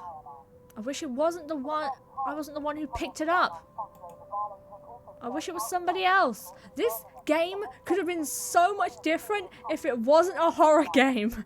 Could you imagine if it was just a really cute game about friends and like slice of life stuff and maybe ooh, what if the letter wasn't a horror game but it was like a mystery game where you have to help Ash solve a crime or something. That would have been really cool, but no, we have to deal with a ghost instead. I wish it was somebody else. In other local news, a woman was found dead in her home. Oh, great. Wonderful. Luxbourne police officials are currently investigating the crime scene, but has classified the case as homicide. Oh? What does homicide mean? The victim, identified as Rose Pamela Cooper, 33 years old, working as a real estate agent. What the fuck? A, her middle name is my name. Secondly, Rose is dead? Rose? Discovered lying in a pool of blood in her two-bedroom flat with the words "Help me" repeatedly written on the walls.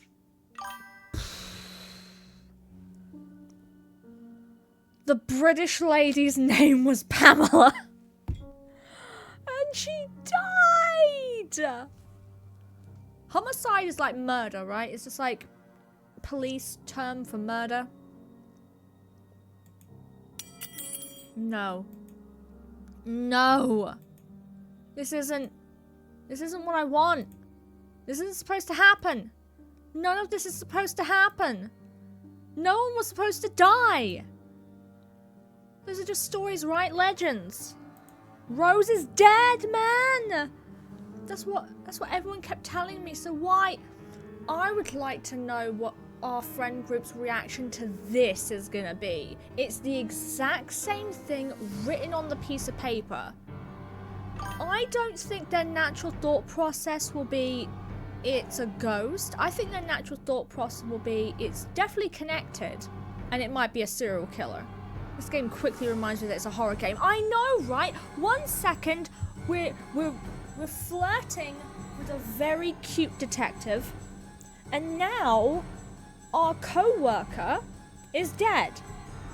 But do you guys want to know a very unpleasant upside to this? That bonus is all mine, baby. I don't have to share it with anyone. Immediately, I rushed to my study table in search of my phone. My hand, cold from dread, clings tightly to it as soon as it touches its edges. A piece of folded paper. Oh, I still kept it? I kept it? Oh, I guess I would. Because if I throw it away, what if someone else finds it? A piece of folded paper, the letter, lying unassumingly beside it, slips to the floor when I pick up the device. I pay it no mind. There are more important matters. Right now. Right now! I need to call her. Oh, she's gonna try and call Rose. I would have burned it. I would have burned it! I would have set fire to it immediately. That's how you cleanse ghosts. I need to call her. She's gonna call Rose. I need to call her. I was with her. I was just with her not too long ago. She was okay. No. No. No. It isn't Rose. I'm sure of it. Oh, it's okay. It's just that her face was all over the news. I just talked to her and... A sob escapes me and hot tears begin to blur my vision. One after another, they trickle down, weighted by the very same guilt I refuse to admit. I've been carrying from the start. The same one I've been hiding from. The same one that has put the people I care about in danger. My hands shake as I navigate to Rose's number on my contact list. She's not picking up, my girl. She's not gonna pick up. She'll answer, right? That's what she always does. Yeah, but she's dead. She'll pick it up. Tell me to turn down the waterworks and call me a wuss afterwards. She'll answer.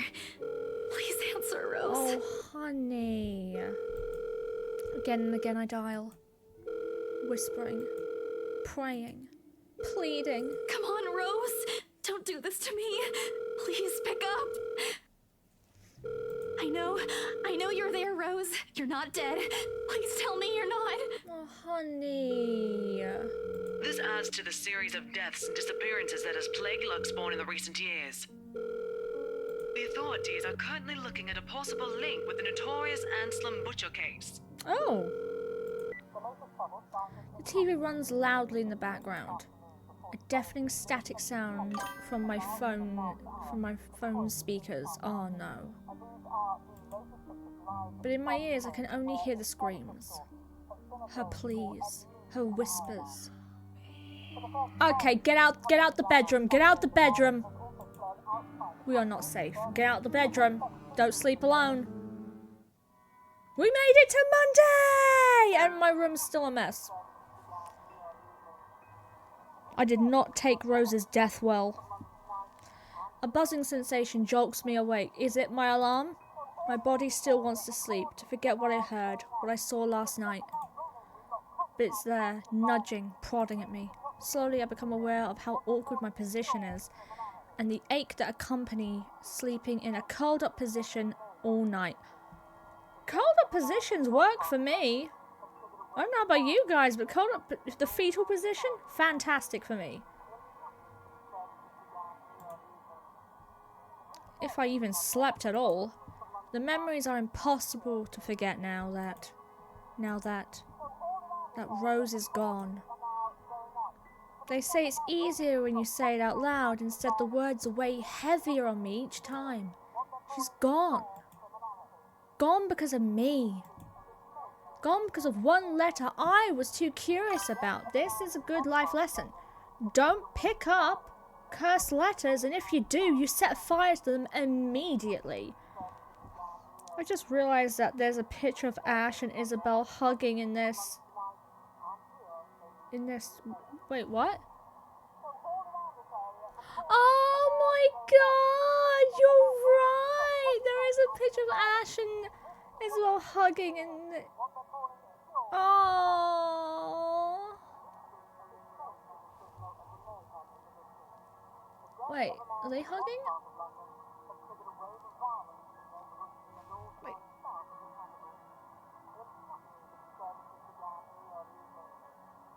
In their sleep in the background. Wait, are you talking about the picture over here with the entire group, or the picture of Becca and Isabel? There's also, I'm assuming the one on the far left is like the big family photo, because there's one with a little girl with a ponytail. I'm pretty sure that's Isabel. I should have been more careful. I should have just kept my mouth shut. I should have destroyed it before anyone else had gotten involved. Honestly, all good pieces of advice. I should have... The notification on my laptop blinks incessantly, mockingly, and I look at it as if it's calling me back to a sense of normalcy. To all BRC employees, in the light of recent events, there will be an all-staff emergency meeting at 1 till 2 p.m. Attendance is a must. Company changes, new hierarchy and policies will be discussed during the meeting. Everyone is expected to bring a copy of their own attendance logs and sales reports from the last 6 months to be submitted to your respective managers for review. We are expecting everyone's cooperation. That's not fucking good. I took it nonetheless out of habit more than anything. If this were one of those typical days, I'd happily comply and get myself out to the office. But today my limbs just feel heavy. On one hand, going will keep me busy, take my mind elsewhere. On the other, the place in itself is a stark reminder of what my own fears have cost me. Yeah, the company must be going through a spin, with a bunch of people not showing up to work and now one person showing up brutally murdered. Not good. We have to go to work. Right? We have to go to work. Okay, we're gonna save this real quick.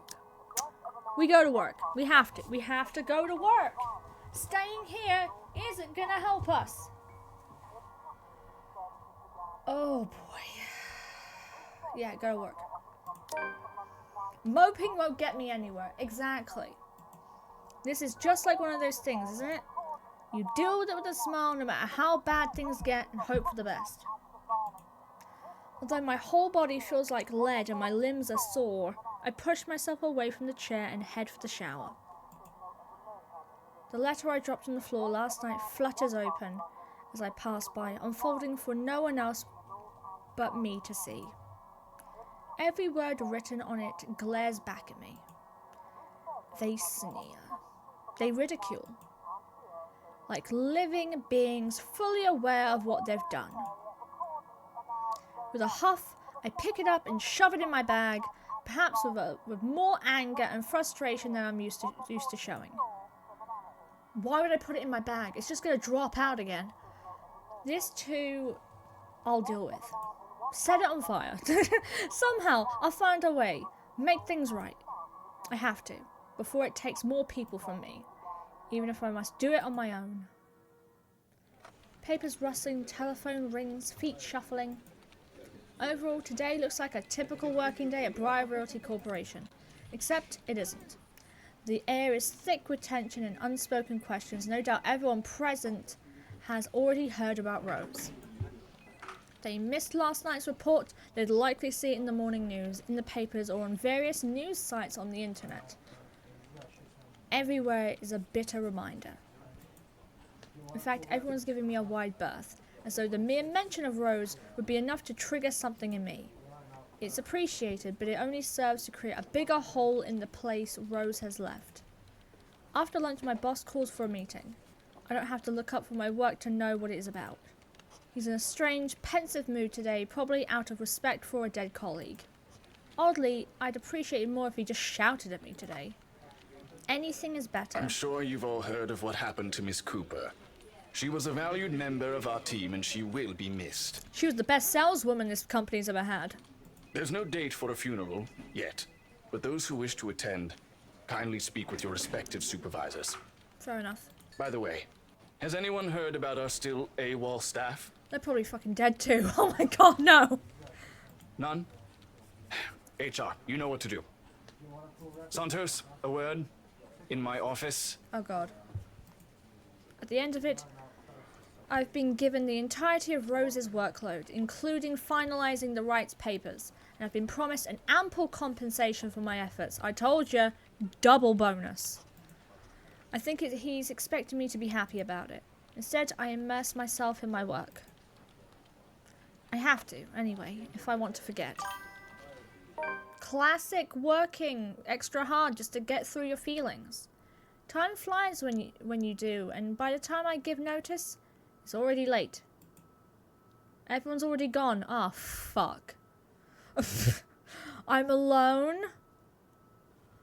Leaving me in the company of a radio and a member of our janitorial staff. Oh god, okay, we're not alone. I don't even know his name. Rose likely does. She remembers people easily like The that. Luxbon Police Department continues its search for the following reported missing people. Oh great, everyone's dying in the town. The radio blares one name after another. Hold on a second. Missing? Aren't they? Still, I have to check. Frantic, I turn to my desktop. The loud tapping on my fingers against the keys fills the office for a better part of my shift as I look through everything. The background about the place, its history and the current owners and the list of the employees hired by BRC. And I'm right. Of course I am. BRC may have a lot of staff, but they have a lot of agents hired, but I'd remember those names anywhere. After all, those are the part of the crew who worked with us in preparing the mansion for the open house. Then the letters. No, that can't be. I hope it's not what I'm thinking. But Rose is... Something snaps into place in a fraction of a moment. These people, Rose, the letter. I need to... No, if it's like this, they still won't believe me. I have to make sure of it first. They're the employees, aren't they? Evidence doesn't lie. That's what Ash often says, right? If I have proof, then maybe. I don't want to get my hopes up yet, but maybe there's still a chance, still a way I can save them. The letter, my phone, papers, anything that will be useful. I grab all of them and stuff them in my bag. I can't stay here. There's something I need to do. There's something those people should... The noise cuts sharply through the room, stopping my hand short of cramming a pen into my bag. Hello? Anyone there? I'm gonna fucking die. Someone must have left their printer open again. I may be in a hurry, but if I don't turn it off, another person is certainly going to have a fit tomorrow over wasted company resources. Most of the time, it's Rose who does the nagging, but... It's the clinking of my pen in my hand is a welcome distraction as I search for the said object. Each stride my feet takes also echoes throughout the empty workspace. I've lost sight of the janitor minutes ago, and with me being the only one left, the tapping of my feet against the wooden floor is something I soon learn to appreciate. It doesn't take me long to find it. By the time I turn it off, 5 pages are already strewn about on the ground. The paper tray has also been left ajar. Sighing, I pick each of it up to put somewhere proper. But the page that greets me makes my blood run cold. Oh, fuck. The chill that makes its way up my spine is as numbing as the day in the attic. The sheets crinkle under my tense grip. All I can hear is my breathing as it rasps through my gritted teeth. Before I can even gather myself and take steps out of here, total darkness suddenly envelops me. Oh, fuck! Oh, fuck! And as if hearing every hard thought running inside my head right now, something snaps. Darren is live. Oh, good! Let me, quickly say this so I don't fuck it up. Yes, okay. Oh, okay. A soft creak grating through the thin veil of stillness that has descended in the room. Every muscle, every bone in my body goes rigid at the sound. Familiar. So familiar now. I want to leave already. Clarissa, if you need to take a break, please take a break. Because this isn't going to be good. Yet my own traitorous curiosity still presses me to take a careful peek over the cubicle's wall. Why would you do that? It's her. Yeah, this is a good time to leave if you don't want to be here. I was talking about you. You saved. I want to leave already. Oh, you're talking about me. It's her. Standing in the only exit of the office, albeit facing away from me. She doesn't need to turn around for me to notice the same misshapen face, tattered clothes, and unsightly gait. The same person in the attic. The one with the bleeding feet. I take a step back. The pen I'm holding slips from my hand and... Ah! Never mind, BRB. Yes, please, please leave. Please leave if you can't handle this, okay? Her entire head turns around. Ah! A scream almost escapes my mouth and I duck under my table as quickly as I can. Oh my god. My heart is pounding hard against my chest.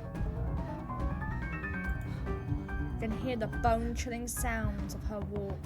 The weird clicking that follows her. To be fair, it's probably from my broken fucking ankle. Telltale squelch of something wet as she walks towards me. Nearer and nearer. The sounds are slowly getting louder. The only thing keeping the whimper from escaping me is my hand covering my mouth.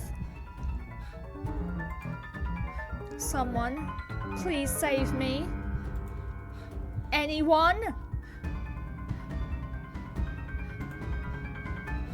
I close my eyes, muttering a continuous stream of prayers, all while attempting to steady my own breathing.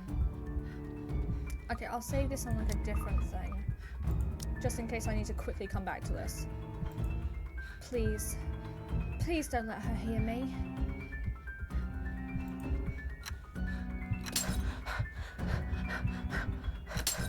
Oh. Oh. Well, we're gonna go back to that. How am I supposed to do this?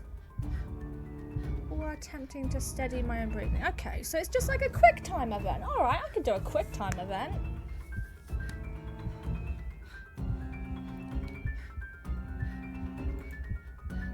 Okay.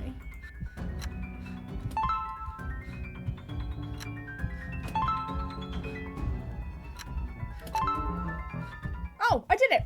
Boom! Guys! It only took me a second to, like, fully concentrate and I did it! I did it, guys! Quick time event completely fixed.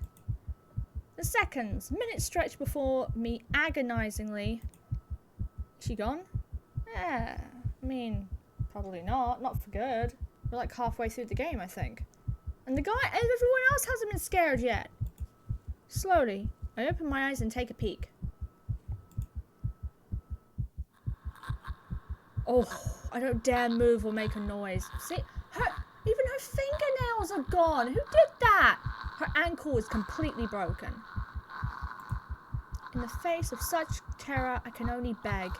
let out silent pleas to whoever's out there. Please, Hades! I like you, but I don't want to be a guest this quickly. Please, please don't let her notice me. I want to live. I want to taste pizza again.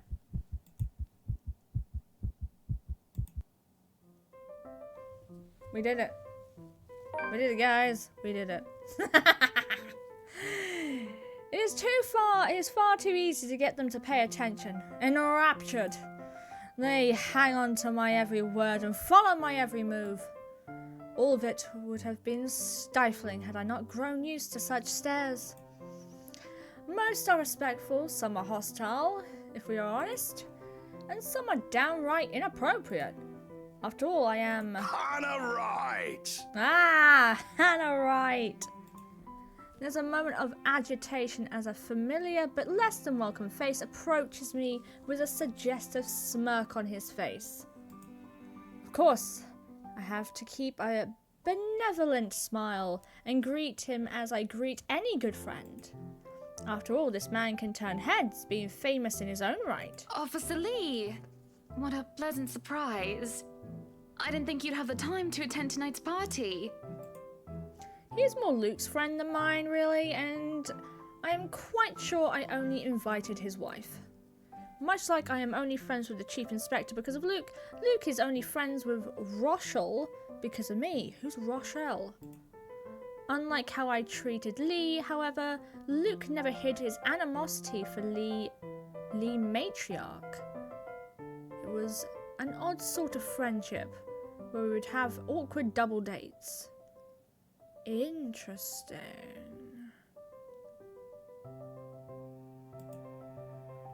I don't even recall his first name. It started with an N, I think?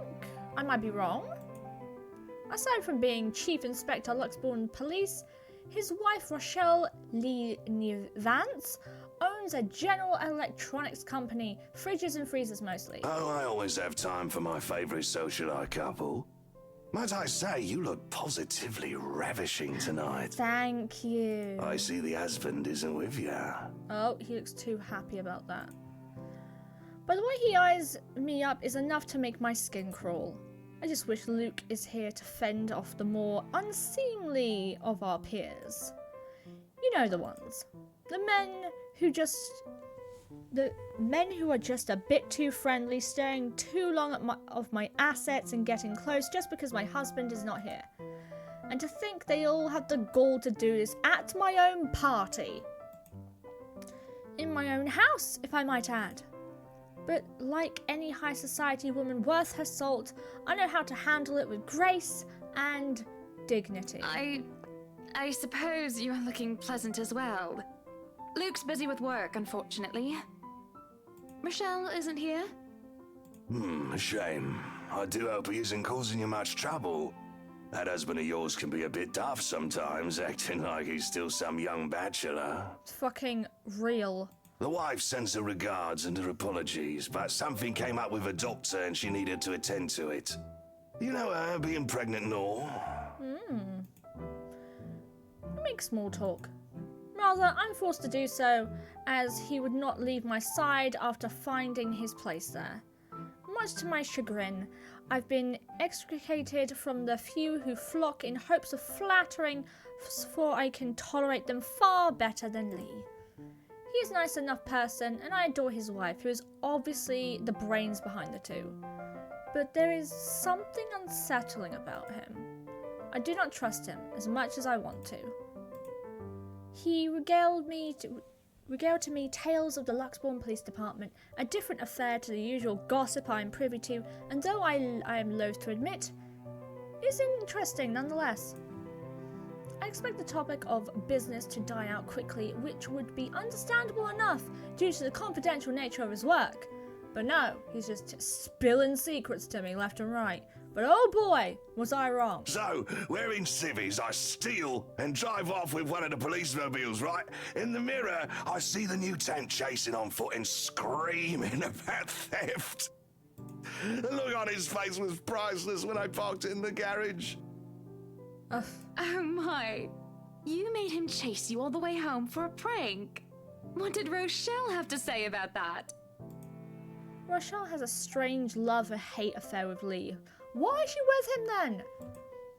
He's a married man who did not grow up past his early 20s, judging by the way he acts. Surprisingly enough, he's been married for a good 20 years. A lifetime if you can compare it to my marriage of 7 years with Luke. I, on the other hand, well, Luke is no Lee. I should be happy about that, I suppose.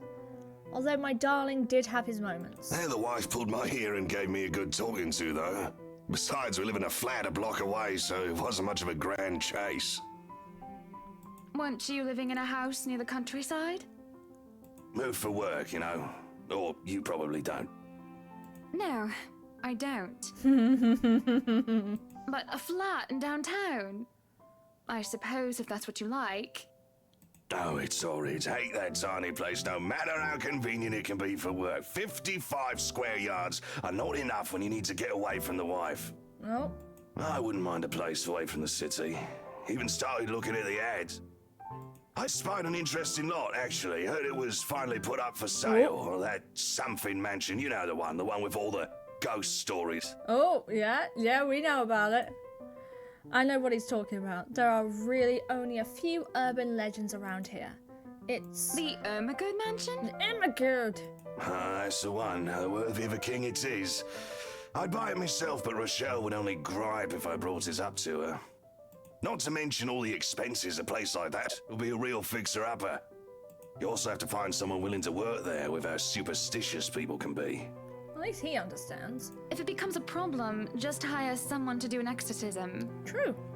Actually, I do know of someone who could be up to the task. Ooh? You remember the Ludgates party at their Christchurch summer residence? Of course. It was an excellent soiree. Everything was so classy, too. Such good taste. Oh, that place was a pigsty until they hired out this interior designer and they turned it into a bloody palace. Ooh, was it Marianne? She worked for the Exeters for their apartment in Soho too, and they recommended her when we were looking up pieces for our beach house in Porto Colom. I think I have a business card right at... Is it Marianne? No, I must have left it in my other jacket. Anyway, she's called, what's her name? Yep. McCullough, Marianne, I believe, yes. But truly, if anyone were to get that place in McCullough, well, they'd be the envy and the talk of the town. Ooh. Well, if you put it that way, I might just snatch it up for myself. Oh, this was before. This place was starting to feel a bit small lately anyway. This place feels small to you? Sure, a 3-story penthouse might not fit the definition of small for some people. Okay, maybe a lot of people. But it isn't big enough to have grand parties in. As it is, I only invited about 30 people to this one, and it already feels cramped in here. It certainly would be nice if I didn't have to ride an elevator up and down several floors before I can get anywhere as well. All Luke's words and not mine. Besides, I've been looking for a good anniversary gift. Luke might like this one. Where is he anyway? Yeah, where is he? Oh, we made it to Friday. Well done, guys. Oh, hello. Luke is dressed to the nines, as usual, as he usually is, and looks ready for whatever the day will throw at him. His butler and valet wait at his side, just in case he isn't as ready as he looks. Oh, sure. That is normal. What is confusing me is the fact that he is on his way out of the penthouse, considering he won't have anywhere to go until much later. Where are you going? I am to attend the Triad Autumn Tasting. I do believe I informed you of this 2 weeks ago. Yes. And might I remind you that I had stricken that off your schedule? Because 1, the doctor told you to stop consuming so much alcohol. And 2, I informed you a few days ago about the open house we are going to attend in its place. Oh, trouble in paradise. Let's go. I've even found this marvelous interior designer, Marianne McCullough. It's a 3.5-hour drive to Cardiff. Oh. I don't have time for this. This is like that little party you threw all over again. You don't inform me of it, and you expect me to stay and be a gracious host when I have business elsewhere. This is set in the UK. We escaped the ghost, by the way. I beat the minigame the first time round. Don't double check. I definitely beat it the first time round. You know how I operate, Hana. Unless this was penciled in, I am sticking to my schedule. Hell yeah. If I may intrude, the madam is correct. Your physician did insist you moderate your drinking, unless you wish to incur acute pancreatitis. Doubt? No! Don't doubt.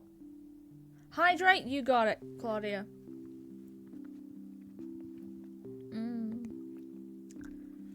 Only got a few sips of that left. And you did have this open house penciled in last Wednesday morning. Yes. Bullocks, I don't remember doing so. Well, you did.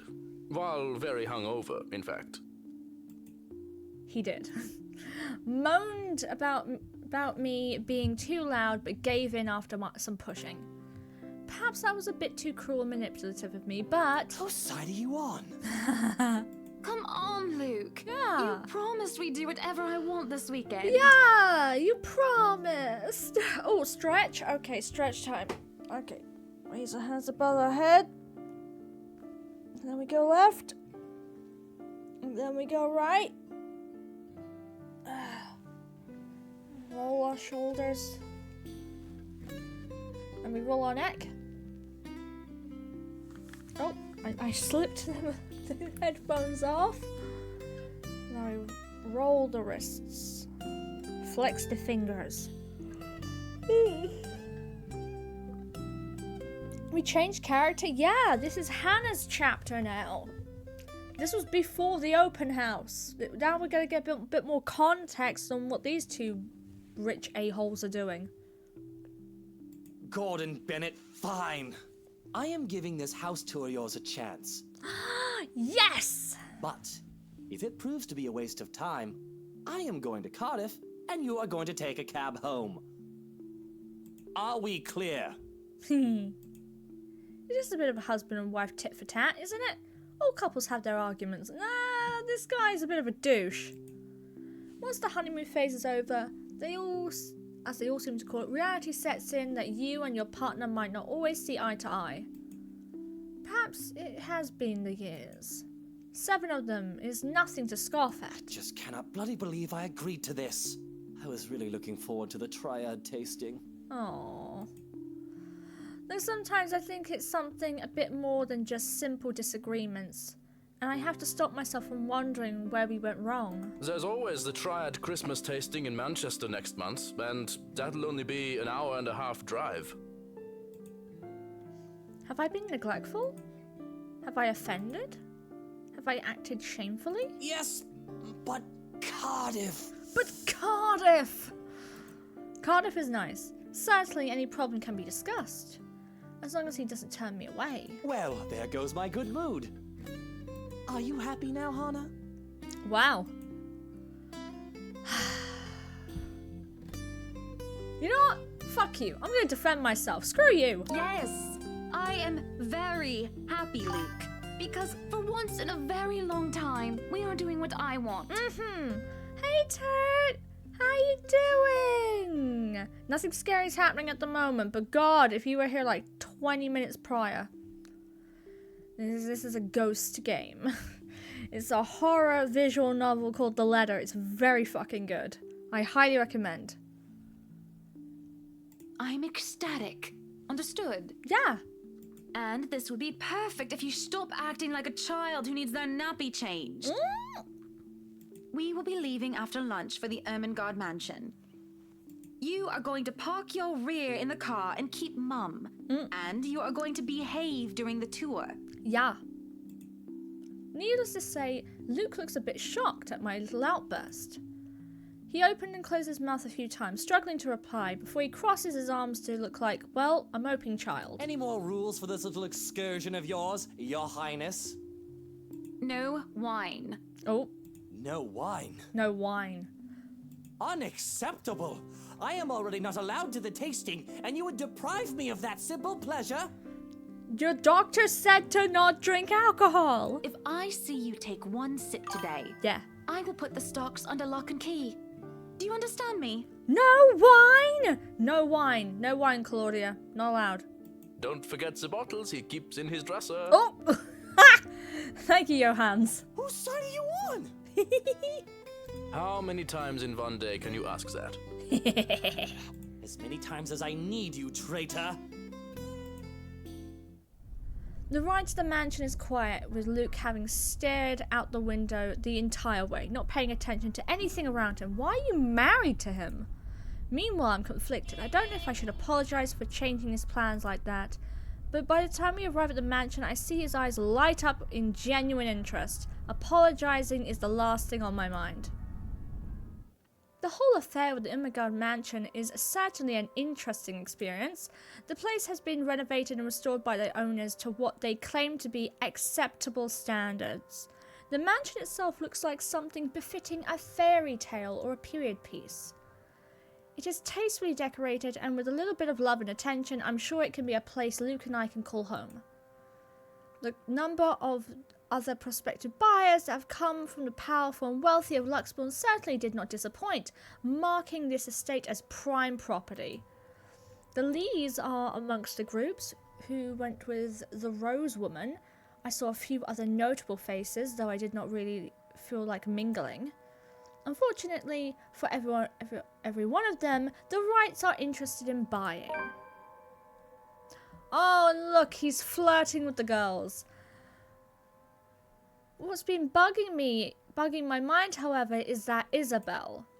What is her problem? She just saw a ghost. Leave her be. I don't quite understand what's happening. One moment she's scrambling to give us the paperwork to finalize a sale. Then she's panicking over some sort of prank letter or another. The second thing on my mind is how touchy my darling husband is being towards the poor dear. I cannot even plaster a smile on my face, a horrid scowl taking its place. There is no way I can pretend nothing is wrong as I hum. And I'm sure little Lily here would certainly appreciate it if you remove your pretty hands from her, darling. Ooh. He is quick enough to detract his hand, which is all the girl needs to, well, for the lack of a better word, escape. I think I need to step out for a while. Absolutely, I'll run be away. back. Her partner follows, shouting after her without hesitation. There is an awkward air amongst us as we are left in the wake of whatever that was. The other murmur and gossip with each other, speaking of the poor daft girl and telling the tale to whoever was not audience to the act in the first place. It doesn't take too long for the woman, Rose, to return and pull us aside into a study for what I rightfully assume is damage control. Oh, it's a very nice office. Rose invites Marianne into, hoping to apologize to her as well. But the woman refuses, saying she is not one of her clients anyway. That leaves myself, Rose, and Luke to the last, all too eager to make himself comfortable in a study he's no doubt already claimed as his own. I can't apologize enough about what just happened. Please forgive Isabella. She's been under a lot of pressure lately. She's young, and all those rumors about this being haunted just got to her head. And it must be this terrible heat, too. Not a drop of rain for days now. Oh, it's fine. The poor girl must feel so embarrassed about what she just did. But I say, let bygones be bygones. After all, she's only a child. I am a character? Which character are you? Only a child? What? She looked, what, 19? I should look at accusing look at these words. After all, he tried flirting with the girl. The nerve of him. Not only that Isabel girl, but also Marianne and Rose too. What kind of husband would think that is even remotely a good idea to make moves on 3 different women while his wife stands there? Why are you marrying him? Her name is Rose? Oh, nice! We have news about that. We've got news about Rose. She's kind of already dead. Yeah, like midway through the stream, we found out she was brutally murdered in her apartment. I'm not really a character in the game. I just realized one of the characters' names. That's okay. Yeah, Rose is dead. Rose has been brutally murdered by the ghost. First death, quite frankly. And not anyone that we're super close with, so I feel like that's a win.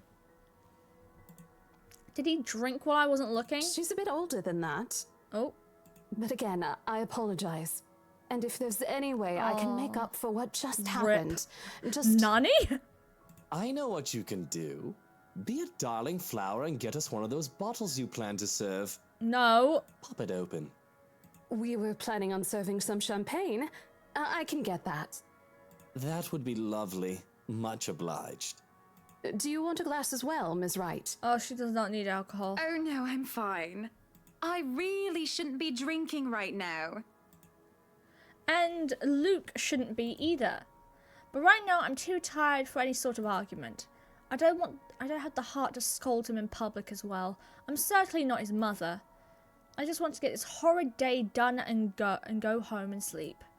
Perhaps I'll even have a strong cuppa right before I go off to bed. Yes, that sounds nice. When Rose comes back with champagne, I beckon her over. As I've told her partner before, I am very intent of acquiring this house. I might as well, even if I'm having second thoughts about getting it for Luke. The moment we, the Wrights, had expressed interest in this place, we've had our eyes set on us. If we don't buy it, that might as well be a signal to the busybody gossip about how we may or may not have lost our fortune. Why do you care what other people think?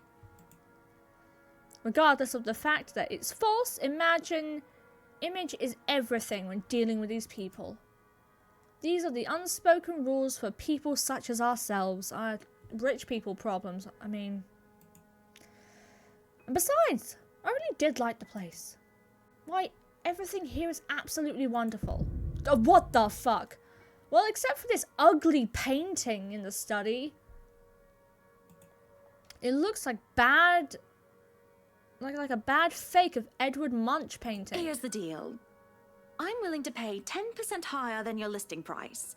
That's not a painting, that's a mirror. That is not a painting, that's a mirror. If anyone tries to outbid us, just add another 5%. I doubt anyone can, of course. Oh. Or, you know what? Just add 15% to the listing price, and we can sign all the paperwork now. I guess, if that's what you want. That won't be any trouble. I don't have all the papers now. Didn't think this would be a quick sell. Oh, nice. I'll have copies sent to you so you can look over them. Hell yeah. And if you'd still like to finish the rest of the tour with Isabella's group, you're more than welcome to. No, I think we're good here. We'd appreciate a private tour of the place a lot more, I think. All right. Should I let Marianne in, then? Marianne? Oh, right! She's been waiting outside the study this whole time, hasn't she? I'll need to have a little chat with her to move this little mansion project forward. Damn. Please do. Rich people, man. She looks really concerned. There's a look of apprehension when the other woman enters the study. Yet, like a professional, I see the moment when she steels herself and masks her worry. Admirable. We have this project, then? Of course. Will you be needing anything from us? Having the floor plans would be a great start, just so that I can look at them beforehand. Hell yeah. And if you could tell me when you're available for a meeting so that I can include it in my calendar? Hell yes. She's already ready. She's like, dude, I've already got plans. Oh, is a meeting really all that necessary, Marianne? I guess we can send Johans to help you out. You two can start by getting rid of this ugly painting. That's not a painting.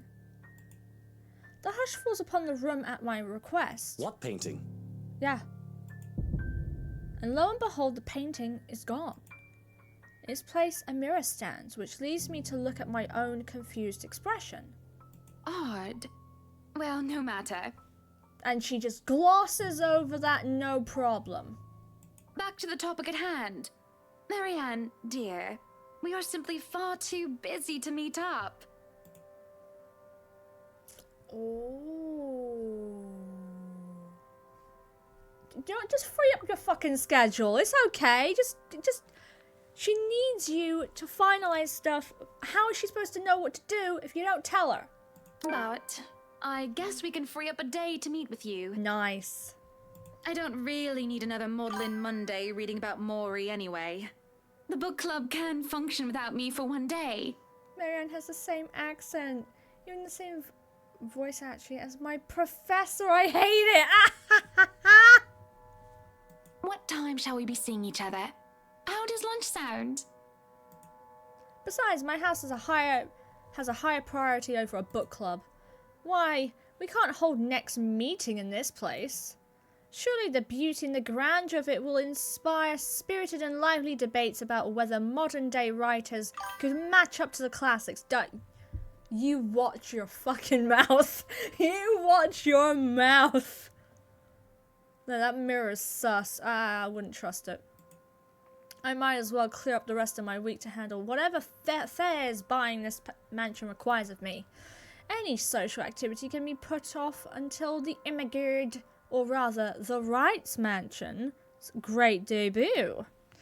I'll have my fill of great parties and gatherings, especially when I organise them myself.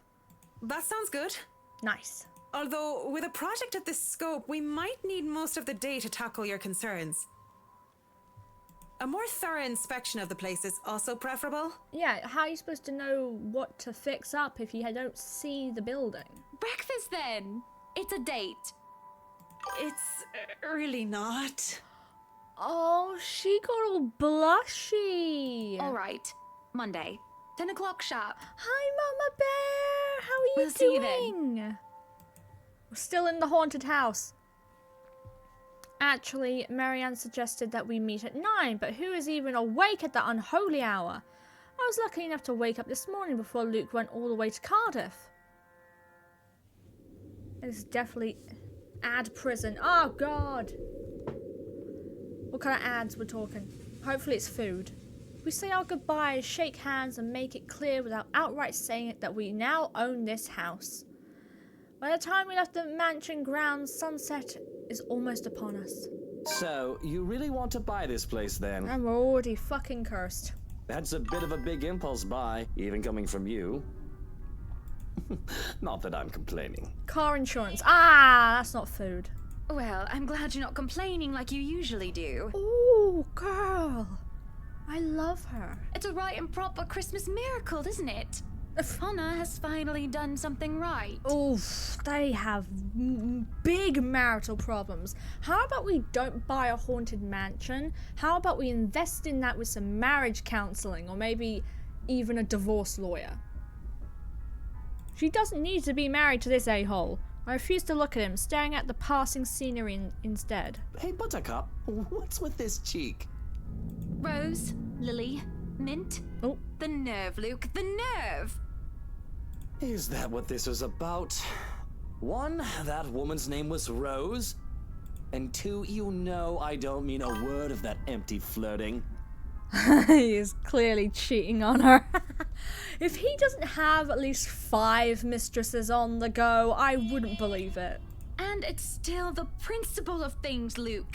Yeah, Luke, you douchebag. I understand if you try to woo them to get what you want when it seems that I'm not looking.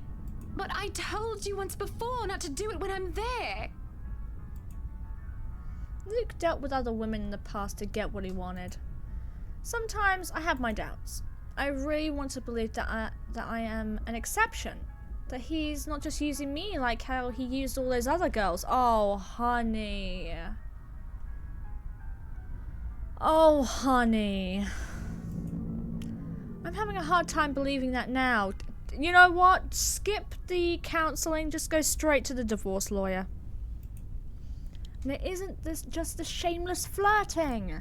There's something about that Marianne woman, as if Luke is familiar with her. Oh, no.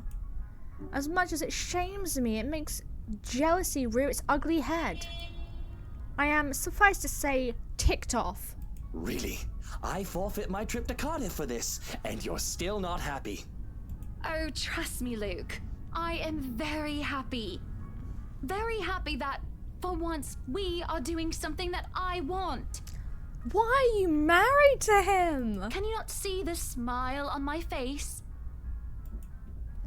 It is only when I let loose those words that the truth hits me like a slap on the face. And by the looks of it, it seems to have the same effect on my dear darling husband. It has always been, Luke wants to do this and Luke wants to do that, hasn't it? I don't even remember the last trip we went to, which was on my own choosing without needing to get the man's approval. On the other hand, I was pulled along to every single expedition he wished to tackle, and I never objected. The rest of the ride home is spent ignoring each other, pretending the other didn't exist. Get a divorce! Arriving at our penthouse, my first order of business is to get into bed. Forget a hot bath, forget the tea. I just want to bury myself in blankets and forget everything in my slumber. Get a divorce! It seems that Luke has the same idea in mind. He tags along behind me. But there is something I will not allow. But this is something I will not allow the moment I pass through the door. Out. Oh! Man is on the sofa. What the bloody hell, woman? This is my bedroom too! Luke stands flabbergasted as I deny him entry into our chambers. His pillows lie on the cold, tiled floor away from the warmth of our spot. Our soft down bed, and my gaze promises him the same fate if he does not budge on this mattress. Don't even try to argue, because I am very cross with you, Luke Wright. Like you don't have a guest bedroom. Deserved. You can take the second bedroom or the guest room if you wish. But I do not want to see you at all for the rest of the night. Ooh. Johans! Our butler wanders over, a curious expression on his face. This poor man does not get paid half as much as he should. He doesn't quite hurry, moving at a relaxed pace no matter how angry his master sounded. No, you are not allowed to sleep in my room, sir. That's not what I mean! Help me talk some sense into her! Oh, you have a room here? God, he's a live-in butler? You could not pay me enough to deal with this giant man baby every single day. There is no sense in questioning her right to be angry, sir. Ooh.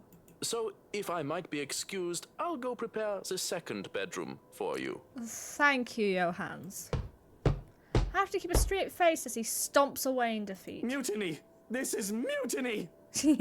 The system is being upturned, and the people are rioting, and everything is left asunder.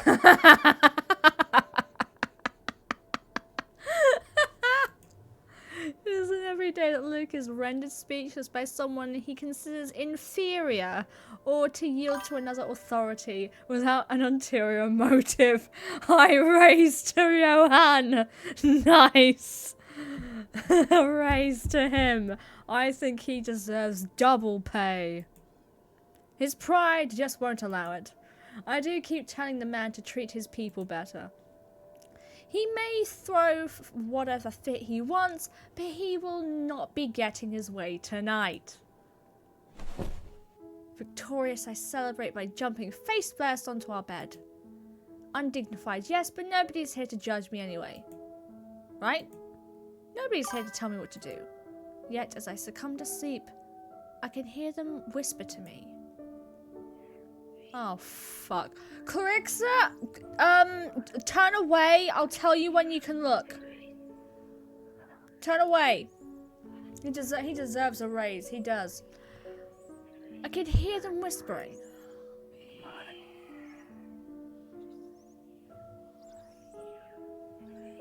I'll go to Darian's. Yep, you go to Darian's. I'll take care of this problem. Calling for me. They want me. Need me. They drown me, pull me down and suffocate me in their embrace until I sink into the bottom. A deep abyss awaits, inviting yet foreboding. They're calling to me from in there, aren't they? Yeah, it's the wine cellar in the house. But do I want to help? And I do want to help, I do. Yeah, that's the thing that's gonna get you killed. And when I try to reach out, something pulls me back like a hook sinking itself into my stomach. Oh. And I break through the surface with a gasp. Alone in bed and without Luke to hog the covers, I'm swathed in cloth and sticking with sweat. It takes me a while to untangle myself and kick them off. Both the bed and I are a right mess by the end of it all, and I am more than eager just to get up and go out for some fresh air. Yay, you survived. You survived a nightmare with the ghost. That's pretty good. Maybe she's like Freddy Krueger. She can kill you in the dreams. We survived till Wednesday! Congratulations, guys. I can't believe we did it. The days past have gone by in a blur. We hadn't talked much, Luke and I, outside of necessity. In fact, we hardly talked beyond the topic of acquisitions of properties. Oh shit. If we divorce, we're gonna have like a nasty like a nasty divorce settlement, right? Where he's gonna like want to take half and I'm gonna want to have to take half. Who gets the mansion? I feel like we should. Oh, you made workout redeems. I did make workout redeems. I saw that Zaf had them. I thought it'd be fun. Properties being the mansion, obviously. Oh, I'm so happy. It's gonna give me more of an excuse to work out. Everything has been so busy that I haven't talked to anyone outside of business. And it's just so stressing. Hydration! Thank you! I will take a sippy sip. I have peppermint iced tea. It is delicious. I use crispy as Zaffy. I'm not quite as crisp. I don't think, only my wrist is very crisp. Yeah, so if I put my wrist to this, my right wrist to the microphone, you might be able to hear it. Okay, can you guys hear that? I don't think you guys can hear that. My knees, however, are a little bit old, but I am strengthening them with like calf raises. Because I want to be as flexible and as strong as humanly possible. I want to be me, but super healthy, super, you know, beefed up with the skincare and the hair care routine. And I demand to be the best version of me possible, both mind, body, and soul. So, one can understand my need for a good chat, preferably over a good meal. Oh, I could go for a good meal right now. There are times when any decent, emotionally healthy and socially capable person needs a good friend. One who will talk to them without the conversation degrading or turning into an argument. Get a divorce! Strong Pan? Hell yeah, thank you. Or barring a nearby friend. I have an interior designer under a confidentiality agreement to listen to me. Oh no. Higher! Come on now! The place is bustling with movers, carrying furnishings here and there, along with several trunks of personal belongings taken from our penthouse. Like they don't need another place, you know? I can hear Luke barking at them in the other room, making sure nothing is handled carelessly or gets stolen. Who wants to steal from you guys? Careful now! I know your pictures are framed by cheap plastic, but those are framed by African blackwood and are one-of-a-kind commissioned paintings. Whoa. Each one is easily worth a lifetime of what you lot make. Damn. It is hard to tune him out. The walls did not do a good job of muffling him at all. And then again, it is Luke. I would still hear him ranting, even if we were on the opposite side of the mansion and I'm wearing earplugs. Why are you married to him? I'd really like to thank you for inviting me to breakfast, Mrs. Wright. God. Breakfast sounds delicious right now. I know it's like 7:44, but breakfast, like, I could have breakfast dinner tonight. Nothing's stopping me. Like pancakes and waffles and a muffin and a croissant. Oof. but I already ate, so I should really go back to work. No. She desperately needs a friend. She's got literally no one else. You have no idea. She has so much money, no friends. Nonsense! You arrived so early. You must not have gotten a proper meal. That does sound good. Oh, Brinner. Breakfast, dinner. We have to make it a thing. Our butler has made a surprisingly lovely bubble and squeak. Oh, yay! Sit. I'd situate us in the dining hall, but it is a mess right now. Curious question. Does anyone know what bubble and squeak is? Does anyone here know the famous UK meal of bubble and squeak? Why? Okay, this is coming from a British lady. What the fuck is with our names of food? Bubble and squeak is not. It shouldn't be a thing. It should not be a thing. Here, I will give you guys a brief description. Bubble and squeak. Don't Google it, because it does not look good. It is exactly what you think it is. It's exactly what you think it is.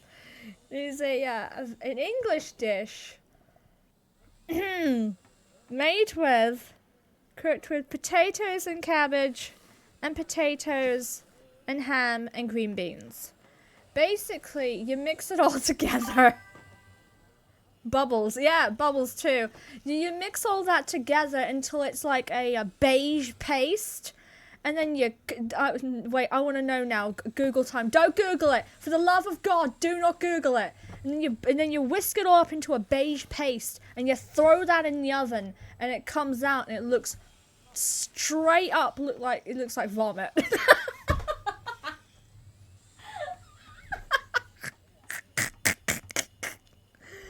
It does not look appetizing. Don't Google it. Don't do it, Claudia.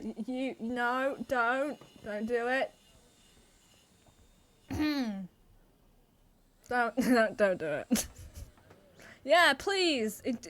Take part in this awful tradition of English people shoving our terrible beige food in front of people. Oh, Johannes! The man in question appears ready with a tray as he starts to set the table for us. We sit in silence. It looks better than something I have here. What do you mean? No, it doesn't. I refuse to believe whatever you have is worse than what you Googled. We sit in silence as we each served a plate. Oh, they made it look pretty. It doesn't usually look like this. Bubble and squeak, topped with a nicely poached egg with cherry tomatoes and other garnishes adorning the edges of the plate. Usually, Google... Okay, I'm Googling it. I'm Googling it right now. Google, please and thank you. What is this? You guys have beige food too! It's so beige! An honorary Brit. Fabulous. Nice. Thank you for outing yourself. Join us on the table. It doesn't usually look this colourful on the plate. At least not the way the British do it. So I want you to remove all the colour until only the beige part is there. That's how it's usually served. A cup and a saucer and a teapot with some Earl Grey is placed down for Marianne and I ask for an orange Julius. I don't know what that is. How are you liking the project? Drop that vase and I'll have your head. Woof. I know it's only an 8 million yen vase, but I swear I'll... He's a full-on comedy show. Well, it's certainly a fun challenge, incorporating the designs of a Jacobean manor and the functionality of a modern household. She's so passionate about it, but I do need to Google Orange Julius. Orange Julius. Yeah, what is Orange Julius? American drink famous for its signature frothy fruit-based beverages. It's a creamy, sweet, citrusy blend of ice, orange juice, milk sweetener, vanilla, and powdered egg whites. That sounds kind of nice. I have ideas I would like to suggest, by the way, about what to use the second bedroom for. We also have Bigos? Also pretty beige. Nice. Nice. Everything is beige. Nothing must have colour. I have been informed of your goddaughter and thought a kid-friendly room might be in order. Oh, that's actually a really sweet idea. You read my mind. I was actually going to bring that up. Hell yeah. Let's get that kid a bedroom. How old are they? Oh, that would just be so lovely, Marianne. That way, Kylie can bring her friends over as well. Aww. And a good friend of mine, Rochelle, is expecting a baby. So, why don't we think about putting a crib in there too? I can just imagine little ones running around, filling this place with the pitter-patter of their feet. Oh, she really likes kids. We'd have to make sure they don't trip and fall on the stairs, though. We won't be able to finish everything up until after the party. But we'll have it ready by then, so that all we need to do is to move in the furnishings. Hell yeah. Yes, that's plenty fine. It's not like we're in a hurry to have it. And we wouldn't want the workers to disturb the guests or the other way around, do we? Just make sure it's presentable. You know, in case a guest snoops about. Of course. Aww. As for the kitchen you wanted, I've already negotiated for the high-end stoves and the hot and cold drawers, so on and so forth. Hot and cold drawers? I've got a friend who was able to customize them so that they'll look like the counters we'll be replacing and fit the rest of the interior. Oh, okay, nice. They'll be bringing them in today. Why can't you people do anything right? Don't drag it. You'll scratch the wood. Excellent. He's a full-on comedy. But no, really, how have you liked it so far? You know she's loving this.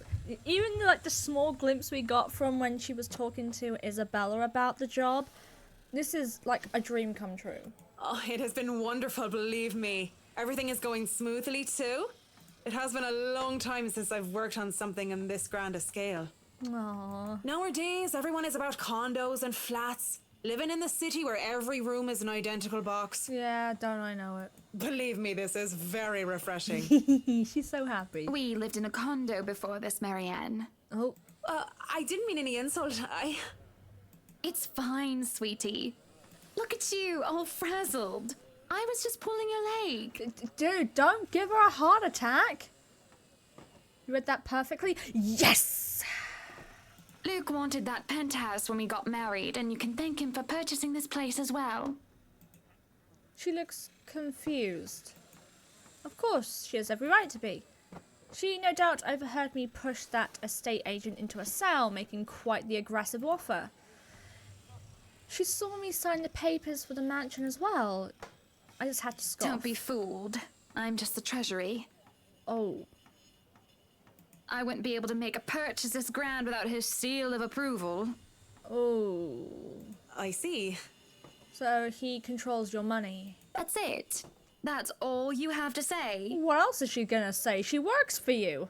Yes. It wouldn't be appropriate to comment further. It is unprofessional. Thank you, Marianne. Thank you. Unprofessional? Yeah. I can't help but let out a deep sigh as I stick a fork into the dish. I didn't want professional. I want someone who will either agree with me, even if it's just for the sake of agreeing, or someone who will try to talk some sense into me. You need to tell her that then. Because at the moment, she just doesn't want to, you know, ruffle feathers. If you just straight up say, okay, listen, I might have, like, a lot of money, but I don't have any friends. I really need, like, a human connection right now. Do you mind, like, helping me out? She'd be like, you know what? Fair enough, girl. Dish. What's your problem? Mutual responses are so boring. There is no discourse in the middle ground. The food is good. Best bubble and squeak. Of course it is. Our kitchen staff only uses the freshest hand-picked ingredients. To make it the beigest thing you've ever seen in your life. Only the best for the Wrights. Mr. Wright is not joining us? No. He is far too busy bossing people around. He even refused to join me for breakfast earlier. Hence, this. Ah. I see. She desperately wants the dish. My apologies. I really don't know what sort of response you expect to get from me. Oh, poor girl. There's a clatter of silverware as I slam my hands on the table. It is frustrating. I am frustrated. At Luke mostly. But Marianne's neutral, professional answers are certainly irksome as well. You're a human with feelings and opinions, aren't you? Don't give me this bollocks about being professional when we're having a nice, friendly chat over a nice and friendly breakfast. Oh, yeah, so friendly. I can only talk about interior designs for so long, and I detest one-sided conversations, Marianne. Oh. But I really don't know what to say, Mrs. Wright. We were talking of no topic in particular, and... Luke. We were talking about Luke. Oh, honey, just get divorced. About him not eating breakfast with you? About him treating me as if I were some treasury. I didn't realize that I shouted that out loud until it was too late. There's a stunned silence that settled before I slumped back in my seat.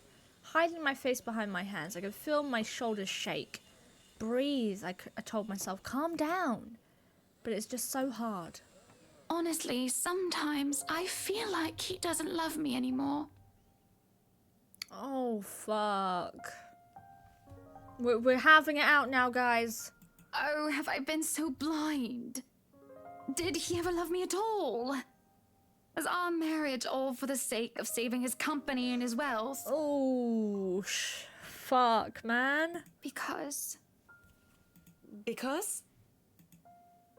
Did I say all of that out loud? Again? No, this is bad. Unacceptable. It has been rumoured before the real reason for our engagement, but if anyone were to know of this, marriage is of necessity to carry on political and financial power used to be a common thing, but the Evans-Wright union is the perfect happily ever after. It really isn't. Was supposed to be. Is it true that we first met each other in order to discuss dealings? Oh, it is true that we just first met each other to discuss dealings. To make the then failing Wright Enterprise a subsidiary of the Evans Incorporated? But I do remember being in love with him, and there were times when he said he loved me back. Even if I'm not sure of what the truth is now. I'm sorry, my eyes were glued to her chest the entire time. I'm so sorry. I couldn't look away. Either way, I do not want the Wright name or the Evans name dragged through the mud because of a slip-up. I couldn't look away, guys. I'm sorry. Ask for her... Don't threaten her. Ask for her silence. She gets it. She's been in relationships before. Marianne is a good sort, isn't she? So far, she has been reasonable and accommodating, even towards Luke's ridiculous requests. Patient and professional. Did it only extend to business? Or would she be able to understand that things like this are not as simple, not as clean, or as they are painted to be? Get a divorce. We all agree, get a divorce. Certainly I can talk to her. Ask for her. I won't speak a word, Mrs. Wright. See? She gets it. Not only am I contractually obliged to, it would also go against my principles. Oh, she's a good girl. This is no one else's business but your own, and it should be kept between the two of you. Hell yeah. And whoever you wish to seek counsel from. See? Even she's like a marriage counselor. She's being nice about it by suggesting a marriage counselor. I know too much about them, these two together. Straight up divorce. Please, Marianne. You have to understand. Marriages are messy, I get it. These sort of affairs. If anyone were to know this, they could just twist it and we'll be ruined.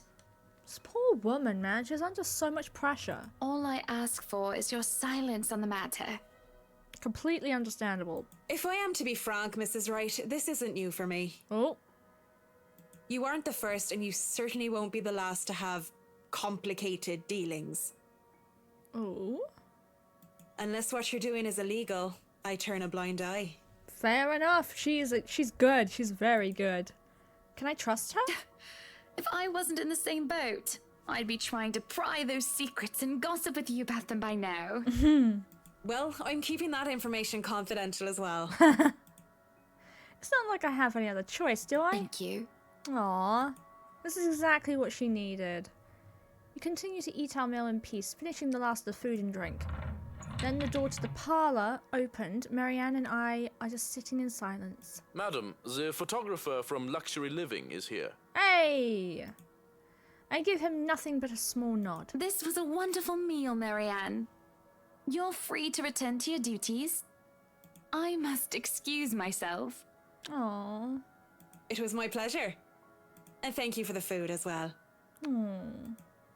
Making my way downstairs, I look back and see Marianne give me a nod and a small smile.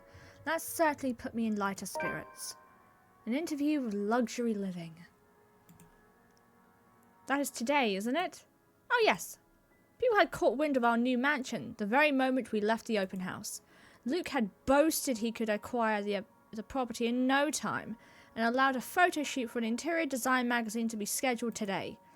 Well, there were complications and it took longer than it usually does for us. Hopefully, I won't have any other unfortunate slip-ups with someone who isn't bound by confidentiality. Whew. Let me save. It has been 3 hours. 3 hours! We escaped the ghost. We're still alive. All our main cast of people, well, yeah, our main cast of people are still alive. One person's dead, but that's okay, right? We've done wonderfully for ourselves. God, I'm so proud of us. I beat the QuickTime event on the first time. First try, don't, you know, check or anything, but yeah. I beat it on the first try. Definitely. Hell yeah. Okay. That has been a beautiful... Those 3 hours flew by with no problem whatsoever. God damn. Oh, God, that was really fun. That was really, really fun. Alright, I'm back. Right at the end. Don't worry, we survived. We keep surviving. We're just so good at surviving. That was really fun. And I should be here tomorrow as well. Maybe we'll play like a chill game to cut up all the horror we've been going through for the past 2 days. Oh my god. Oh god, that was amazing. I loved every second of it. Oh, thank you guys so much for coming to visit me. I know this is very different from the other games I've been playing, but thank you so much for coming to visit. And because there's 5 of you, you know what that means. Press your foreheads to the screen. Mwah. Thank you so much for coming to visit. And thank you, V, for the biddies. I really hope her sickness runs away from her soon. She doesn't deserve it. She works so hard. She needs a good day off. She needs a holiday. She needs to go out sightseeing and eating cake and eating pizza. So much pizza. God damn, I'm sneezing. Maybe I'm getting sick. No, I can't. I'm not allowed. There's too many fun things happening. I'll see you guys later. Go say hi to Darian for me. Go shower him with praise and compliments and give him little forehead kisses. Bye, guys. Bye, Turt. Bye, Clarissa. Bye, Claudia. Bye, my babies. Bye, bye, bye. I love you all so much. Have a gorgeous day. And say hi. Say hi to Darian for me. Thank you, guys. Thank you guys for coming. Bye, guys. Bye, bye, bye, bye, bye. Bye-bye. Bye-bye, bye-bye. Bye-bye, bye-bye, bye.